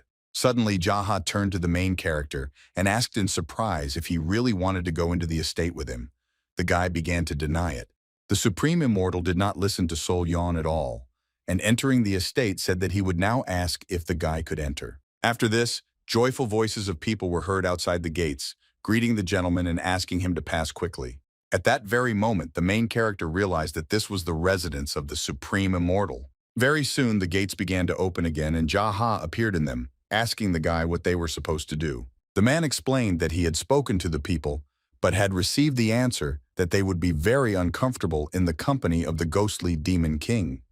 No one had forbidden him to enter, but they could not allow him to roam freely around the territory. Then the Supreme Immortal suggested locking the main character somewhere if he didn't mind. Sol Yan only thought that there was no point in listening to the man. The main character was about to leave, but suddenly remembered Jahan's purchases, which he had been holding in his hands all this time, and asked what he was supposed to do with them. The guy couldn't get an answer because the Supreme Immortal had already disappeared beyond the gates of the estate. Sol Yan was left completely alone at night with his things and the Immortal, and did not know what to do. I think that the men were somehow suspicious of Sol Yan, who left things at the gate. The main character continued to think that he had had enough for today and that he had learned enough information. After that, the guy started to leave, thinking that tomorrow he definitely needed to look into the heavenly gallery. The next day came. The main character stood at the gate and humbly waited for someone. Sol Yan thought about what he learned yesterday and how he would now tell all of this to the people he was waiting for. Suddenly, someone addressed the guy, causing him to immediately interrupt his thoughts and turn in the direction from which the voice came. These were the commanders of the White Tiger Division who cheerfully walked towards the main character and greeted her. Approaching the guy, Sunok immediately asked why he was so pale. Highwall assumed that the main character had slept poorly and asked where he had spent the night. Sol Yan replied that he had stopped near the Yellow Dragon Temple and asked his comrades not to worry about him. After that, he said that he wanted to tell them something. Baek Yoon immediately became alarmed, assuming that something had happened. The main character began to deny this and said that he only wanted the commanders to be careful. At the same time, the guy thought that he had little trust in the Supreme Immortal, and therefore extra caution would not hurt. The main character said that he had information regarding the strange events that the Great Seer had foreseen. She said that the rest of the incidents would also be recreations of scary stories, similar to the incident in the Sky Gallery. This is why the main character was going to start his investigation. The division commanders were very surprised and asked if the great government had really said that. Sol Yan confirmed this and said that therefore his comrades needed to be extremely careful and immediately tell him if something similar happened to them. Baek Yoon agreed with the main character because he trusted him completely. After that, he said that the mission was obviously not easy because the guy looked very tired, so he should have let me know if he needed anything. Hyowol suggested that it was probably cool when the Supreme Immortal Seo Yan walked with the main character. He thought that he was glad that it was the demon who walked with him, and not with them. After some time, the main character, as planned earlier, arrived at the heavenly gallery. The boy turned to the palace servants and asked if they had all the masks that people wore that night. Two girls who were dressed in bright yellow outfits immediately confirmed this. They then said that they kept them in one of the rooms, after which they led Sol Yan inside the gallery. Someone was watching this closely. The two girls who were also palace servants were discussing what the protagonist could have forgotten here, assuming that he was investigating about the demon in the heavenly gallery. Suddenly, someone turned to them and asked if Sol Yan was already inside the gallery. The girls immediately turned around to look at the man who asked them the question. The palace servants were shocked to see the supreme immortal in front of them, and for some time they could not answer his question. The palace servants led Jahan to the territory of the Sky Gallery, where the investigation regarding the recent incident with the demon was still underway. At this time, Sol Yan was already inside, carefully checking the room where it all began. The main character thought that the palace servants got rid of everything during the renovation, and that is why now he felt nothing. The guy also managed to question the manager who sold the masks, but his soul was pure because he was not connected with the incident. The protagonist was distracted from these thoughts by the noise in the street. People greeted the supreme immortal. A moment later, Jaha crossed the threshold of the gallery and entered the room. Smiling as always, the man looked at Sol Yan and began to approach him. Along the way, Jaha asked how the investigation was progressing and whether the main character had managed to find anything. Sol Yan was not at all happy to see the supreme immortal and therefore did not answer his question. Noticing this, Jaha asked what was wrong with the guy's face and suggested that he shouldn't have come here. Sol Yan replied that there was nothing like that because he assumed that this would happen. Then the dissatisfied protagonist asked how he should have reacted to the demon who was pursuing him like a predator pursuing its prey. But this supreme immortal said with a smile on his face that instead of complaining, the guy should have looked for more clues. Otherwise, he wouldn't understand anything. Sol Yan started to get angry and asked what kind of nonsense the man was talking about. Suddenly, he saw Jaha pointing his finger to the side. Looking there, the main character saw palace servants who clearly really wanted to know what their conversation was about. Sol Yan immediately calmed down and decided that he should have watched his words. This situation greatly amused the supreme immortal, who could hardly hold back his laughter. Suddenly, one of the female servants approached the main character and wanted to tell him something. Looking unkindly at the girl, Sol Yan asked her if she had anything to say. The appearance of the main character, which seemed dangerous, frightened the servant, which made her nervous, and did not know how to say what she wanted. Seeing this, Jaha was very surprised at how Sol Yan behaved with other people. After this, the man began to smile again and asked the main character to be gentler with the girl because she was nervous and suggested that he first find out her name. Sol Yan thought that the man really was a real demon because he could so easily hide his true appearance and appear kind to people. Still, Sol Yan believed that the supreme immortal was right and therefore calmed down and tried to be more friendly. Finally, she turned to the girl and asked her name. This time, the guy didn't seem dangerous. The attendant replied that her name was Gabby and said that she had something to tell him. The girl began to say that the situation was very strange, and that is why they found out about everything that happened that day. She then asked if the main character remembered a girl named Yum who got up that day possessed by Sol Yan. He answered in the affirmative. Gabby continued to say that Yum, not long before what happened, said that she saw some woman at the entrance. Sol Yan was surprised by this and suggested that this woman could be from the residence of the prophet. Gabby did not know about this for sure. The girl then said that Yum only mentioned that this woman inspired fear and that an aura that seemed inhuman emanated from her. The main character thought that before everything happened, some woman appeared who should not have been on the territory of the heavenly gallery. Sol Yan said that Yoon didn't remember meeting that woman or telling her friend about it, so it turned out that Gabby's words were the only ones he had. Looking at the supreme immortal, the main character assumed that this woman could be a ghost or a demon. Suddenly, the guy saw something that made him immediately forget about his thoughts and looked away in surprise. He noticed that the expression on the supreme immortal's face was somehow unusual again. The next moment, Jaha started to leave the gallery, saying that he would look around outside. Sol Yan assumed that this whole story had affected the man for some reason. Soon the main character also went outside and suddenly felt something strange. The guy held in his hand two halves of an artifact he had just dug out of the ground and thought that it was a zodiac scripture of 4 deities.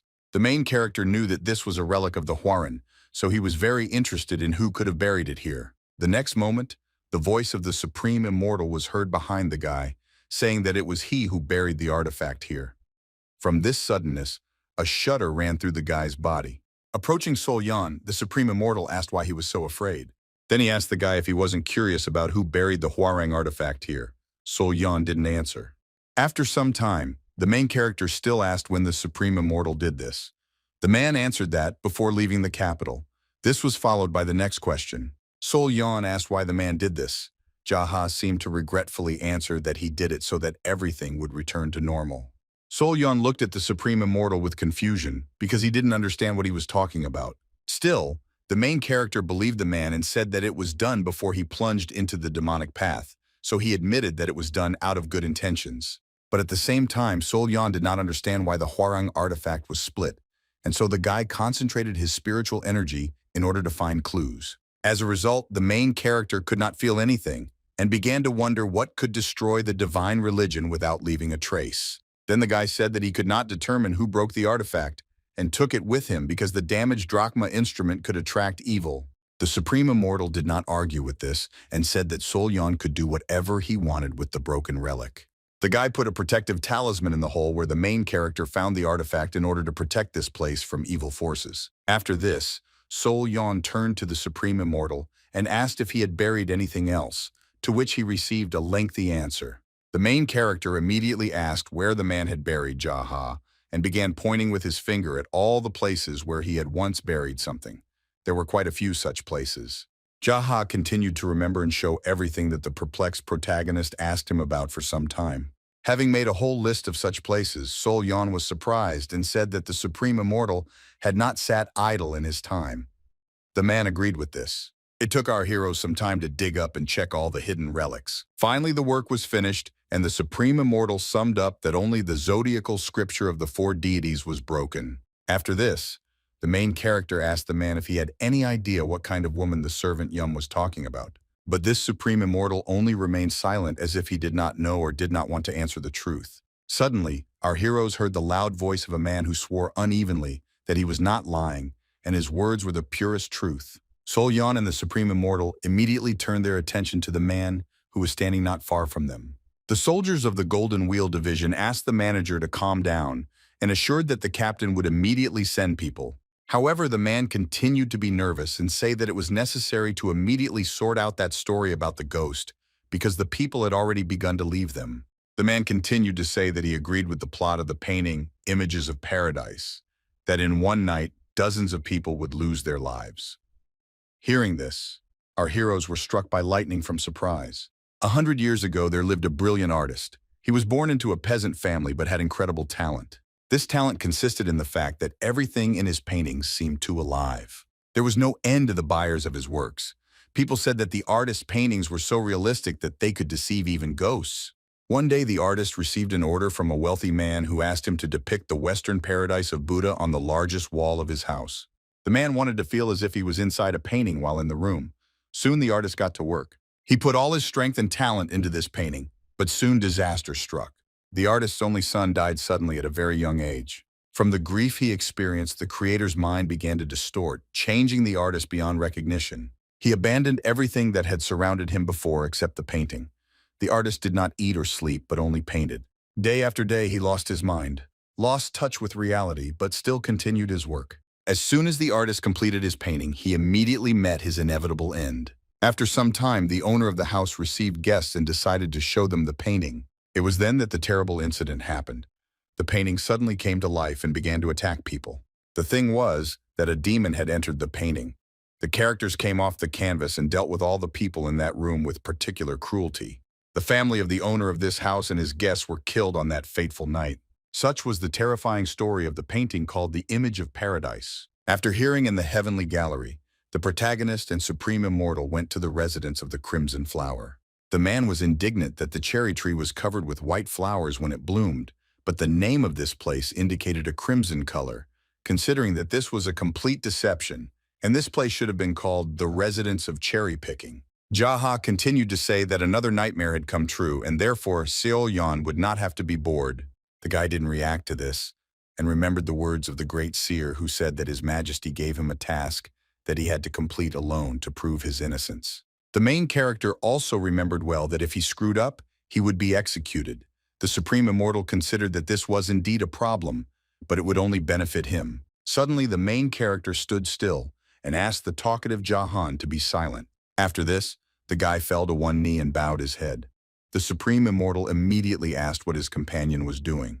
Having received no answer, the man assumed that the main character was trying to appear cool. Sol Yon immediately began to deny it. Continuing to make strange movements, Sol Yon explained that he was trying to detect yin energy. The guy also said that usually it could be felt in places where demons were running amok. But here he felt nothing, which showed how strong and ominous the picture was. Hearing this, the Supreme Immortal asked how the protagonist was going to deal with this matter. Sol Yon replied that the artist's creation would have to be destroyed, but the guy remained silent about the people whom the painting had already taken. He thought that if the painting needed a victim to obtain life energy, then most likely these people were already dead. After all, several days had already passed. After this, the main character stated that they needed to find the bodies of the victims, no matter what it cost. Jaha was surprised by this. Then the Supreme Immortal warned that if the guy went there, he too would have a not very pleasant meeting. Sol Yon didn't agree with this because he was sure that all the demons had already hidden in the corners. Suddenly, a menacing man stood in the protagonist's way and did not let the guy go forward. Sol Yon looked ahead in surprise, not understanding why he was not allowed to go inside. At the gate stood the commander of the Black Turtle Snake Division, Wu Wan, blocking the path of the protagonist. The man looked at Sol Yon with displeasure, as if he didn't want to see him there at all. For some time, the commanders from different divisions looked at each other in silence, not wanting to start a conversation. Still, Sol Yon bowed to Uwo and greeted him, thinking along the way that he had met the enemy at the most inopportune moment. The Black Snake Turtle Division commander still looked at the protagonist with suspicion and didn't even greet him. Instead, he bowed low to the Supreme Immortal and said that he was glad to see him. The man replied that it had not been easy to get here. After that, Wu Wan said that they found the evil spirit of the artist, who was responsible for everything that happened, and sealed him. As soon as this was done, all activity ceased from the painting. The commander also believed that it was necessary to destroy the wall, along with the painting, in order to save people, but so far they had not been able to do this. After that, Wu Wan bowed again to the Supreme Immortal and said that he had to leave this place because he still had his own business in the Jaha Division. The commander wished him a safe journey. The commander of the Black Snake Turtle Division left the main character and the Supreme Immortal, giving them the opportunity to explore everything here themselves. Sol Yon watched Wu Wan leave and felt relieved. The protagonist was still unhappy with the meeting with the commander of the Black Snake Turtle Division and therefore looked after him with disdain. Jaha noticed this and said that he knew that the guy's relations with the other divisions were quite tense, but apparently with the Black Snake Turtle Division, everything was extremely bad. The Supreme Immortal was very interested in what the reason for this was and what could have happened between Wu Wan and Sol Yon. The main character replied that he was not obliged to answer, and besides, he had more important things to do than discuss his personal relationships. The man continued to insist, saying that he was interested. For some time, our heroes walked around the residence of the Crimson Flower. We need to find out more information about what happened. The second-in-command of the Black Snake Turtle Division, named Chung Peng, greeted Sol Yon and said that he heard that the boy would be coming here. The protagonist asked if it was true that they had sealed the evil spirit of the artist Chung Peng, and he replied that at least that was what he had been told. The commander said that the spirit was discovered by his subordinates, who were the first to arrive here. The spirit had an extremely sickly appearance, and in one of his hands he held brushes. So it was decided that this was the same artist who lived 100 years ago. Sol Yon thought that it was strange because for such a massacre someone had to sacrifice their soul. In that case, it was unclear why the artist's soul was still here. After this, our heroes questioned the manager, who said that it all started about a month ago when some kind of picture began to appear on the wall. When someone passed by her at night, she tried to harm the person, but so far, everything turned out not to be so bad. In addition, there was a wedding coming up, so the manager simply kept quiet about it. However, the newlyweds' relatives arrived at the establishment, and just at that time, a terrible event occurred. People cried loudly, not understanding why this wall had not yet collapsed and where their children and loved ones were. Sol Yon saw this and thought that grief, hatred, and self-flagellation only fed yin energy and were food for evil spirits, so it was necessary to calm people down first. Suddenly, the main character felt that very yin energy and turned sharply in the direction in which it seemed to be inordinately abundant. The next moment, the guy saw the Supreme Immortal, who was calmly standing in the corner of the room. A powerful aura was spreading from him in all directions. Sol Yon was shocked by what he saw and realized that he had made a mistake in letting Jahan in. Smiling slyly, the man said thoughtfully that he felt strange now, but he felt very good. The main character saw the supreme immortal who was calmly standing in the corner of the room. A radiant aura was spreading from him in all directions. Sol Yan was shocked by what he saw and realized that he had made a mistake in letting Jahan in. Smiling slyly, the man said thoughtfully that he felt strange now, but he felt very good. Sol Yan immediately headed towards the supreme immortal. Thinking along the way about how he managed to get through the whole thing, he was distracted for a second. The next moment, the main character, without choosing his words, loudly demanded that Jaha get out of here immediately. This greatly surprised the man, who was not used to someone addressing him like that. The Black Snake Turtle Division members who also heard this were shocked and couldn't believe that the protagonist actually said such a thing to a supreme immortal. Sol Yan immediately realized that he had done wrong and attracted unnecessary attention, so he lied and said that he had sensed a ghost or something similar. Jaha explained that he was standing there because he was in a good mood. The protagonist pretended to believe the man. After this, the guy, once again going on business, asked the supreme immortal not to go far and to be close to him. Walking past the room where the relatives of the painting's victims were grieving, the guy thought that because of this, the energy in the house had increased. This prevented the main character from getting rid of the evil spirit. And so he decided that first of all, it was necessary to cleanse the yin energy. Turning to Chong Pun, the guy asked him to take all the people away from here because he wanted to calm the family members of the missing. The man did not understand how Sol Yan was going to calm them down because no one was listening to him because they were so consumed with grief. Then he asked the guy if he had any plan. Jaha watched closely as the protagonist turned to the people and told them that the painting Image of Heaven was harming the people. The guy continued to say that unfortunately, 4 days had already passed since the people went missing and therefore most likely they were already dead. The relatives of the missing could not believe it, and one of the women began to insist that she had definitely heard their voices. Sol Yan responded to this by saying that the woman could not be sure whether these were the voices of real people or ghosts pretending to be them. These words did not calm people down at all, but on the contrary, only worsened the situation. The Supreme Immortal turned to the protagonist and asked what it was, because he simply sprinkled salt on their fresh wounds. Sol Yan began to deny it and said that he was just trying to help these people. After this, the main character began to assure that each of the people present here hoped for a successful outcome. But with their words, they only gave power to the evil that was in the picture. So the guy asked people to hate them. After that, Sol Yan said that he would let them know if their family members were alive. So he asked people to calm down and dry him off. After some time, the main character prepared several talismans on bright yellow paper. People who watched the guy work were surprised that the Hwarangs resorted to shamanism because only shamans use such things. Smiling kindly, the Supreme Immortal asked the people not to be so surprised, because this was only the beginning. At the same time, the members of the Black Snake Turtle Division perceived what was happening with dissatisfaction. After the required number of talismans were ready, the main character folded his hands in front of him. Using his spiritual power and skills, Sol Yan was able to cause the talismans to turn into small paper rats. After this, the guy seemed to start whispering to the rats, simultaneously releasing spiritual energy from himself. The paper rats understood everything and immediately ran around the room to carry out the main character's order. Sol Yan explained to everyone that he asked if there were people inside the walls, and if the rats found them, then after returning they would shine using the life force of the victims. Jaha suggested that it was a strange art of the 12 zodiacs. The guy replied that in fact it was a sacred art of the zodiacs, because only God could see both people and ghosts. After some time, all the paper rats returned, but none of them shone.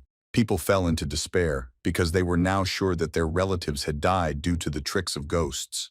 Chong Pun thought that since people finally learned the truth about their relatives, they could now calm down. The Supreme Immortal looked at the paper rats running across the floor and suddenly noticed something, but was in no hurry to tell the main character about it.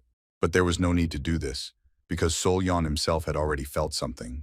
The guy realized that the power of the painting was great and was able to weaken his magic. Suddenly, the main character took out his sword and made a small cut in order to get his blood. Sol Yan clenched his bleeding hand into a fist and began to drip blood onto the floor. Drops of his blood fell on the paper rats who had acquired armor and now looked like generals. The guy explained that he had given the rats a power superior to the energy of the painting, and so he would try to send them out to search again. People really hoped that it would work. After some time, one of the rat generals returned, but this time she was shining. She approached one of the relatives of the missing, thanks to which the man immediately realized that his mother was alive. After some time, all the rats returned and stopped in front of the people, which meant that all the missing were alive. This could not but please their relatives. Seeing this result, the main character assumed that the people were being held somewhere, and therefore it was necessary to help them. The Supreme Immortal was surprised that all the people were alive and did not understand how this was possible. Sol Yan asked if the man had thought about hiding his evil side, at least a little. After that, the guy thought about it and decided that the fact that people were alive was good news, but really strange, so he needed to check something. Sol Yan turned to Jahan again and said that in any case, he had completed this task. At the same time, Zhongpeng explained to his students that such tricks might impress ordinary people, but the true path of Huarang consisted of training and killing ghosts. The next moment, our heroes heard a loud explosion that sounded very close to them. The guy immediately looked to the side and thought that it was one of the techniques of the Black Snake Turtle Division. Therefore, Sol Yan immediately looked at Zhongpuna to ask him questions, but unexpectedly their eyes met. Out of awkwardness, the representatives of the two different divisions immediately turned away so as not to look each other in the eye. At this time, the Supreme Immortal was very pleasantly surprised by something. Smiling, the man said that this was the true technique of the Dark Heavens. Zhongpeng confirmed this and said that in order to destroy the wall with this technique, they would need 4 Huarang and 3 disciples. To use the true Dark Heaven technique, 7 people from the Black Snake Turtle clan were used to stand in the silhouette of the constellations. By concentrating spiritual power at the tips of their swords, they created an explosion with enough force to destroy an entire mountain. Despite the use of this destructive technique, the wall on which the painting was depicted was completely intact, despite the effort expended. Seeing this, the protagonist felt that the Huarangs of the Black Snake Turtle Division had no reason to continue. The 5th Division commander named Bam Hyun was outraged by Sol Yong's criticism and asked him to show how it should have been done. Coming closer to the wall on which the painting was depicted, the guy began to examine it carefully. For a while, the main character silently thought about what he could do. Still, the guy thought that the members of the Black Snake Turtle Division would not like this, but he had no other choice because people's lives depended on it. After this, the protagonist began to concentrate his spiritual power on the tip of the sword while reciting a spell so that this power would ascend to the heavens to his yang and descend to the earth to his yin. He also asked her to pass through the clouds between the 2 elements, and when it rains, the heavens will bless them. After this, the main character pointed his sword towards the wall he planned to destroy. A powerful energy charge immediately flew forward at great speed. The members of the Black Snake Turtle Division were shocked by what they saw, but they were also indignant that Sol Yan dared to use this technique. The Supreme Immortal was also surprised that the protagonist was able to use such a powerful technique, but the man watched silently and did not interfere with the guy. The members of the Black Snake Turtle Division continued to watch Sol Yan. They did not interfere with what was happening, but they believed that the guy had completely gone off the rails. The main character guessed that his actions could anger members of another division, but he didn't care about that because he did it for the sake of people.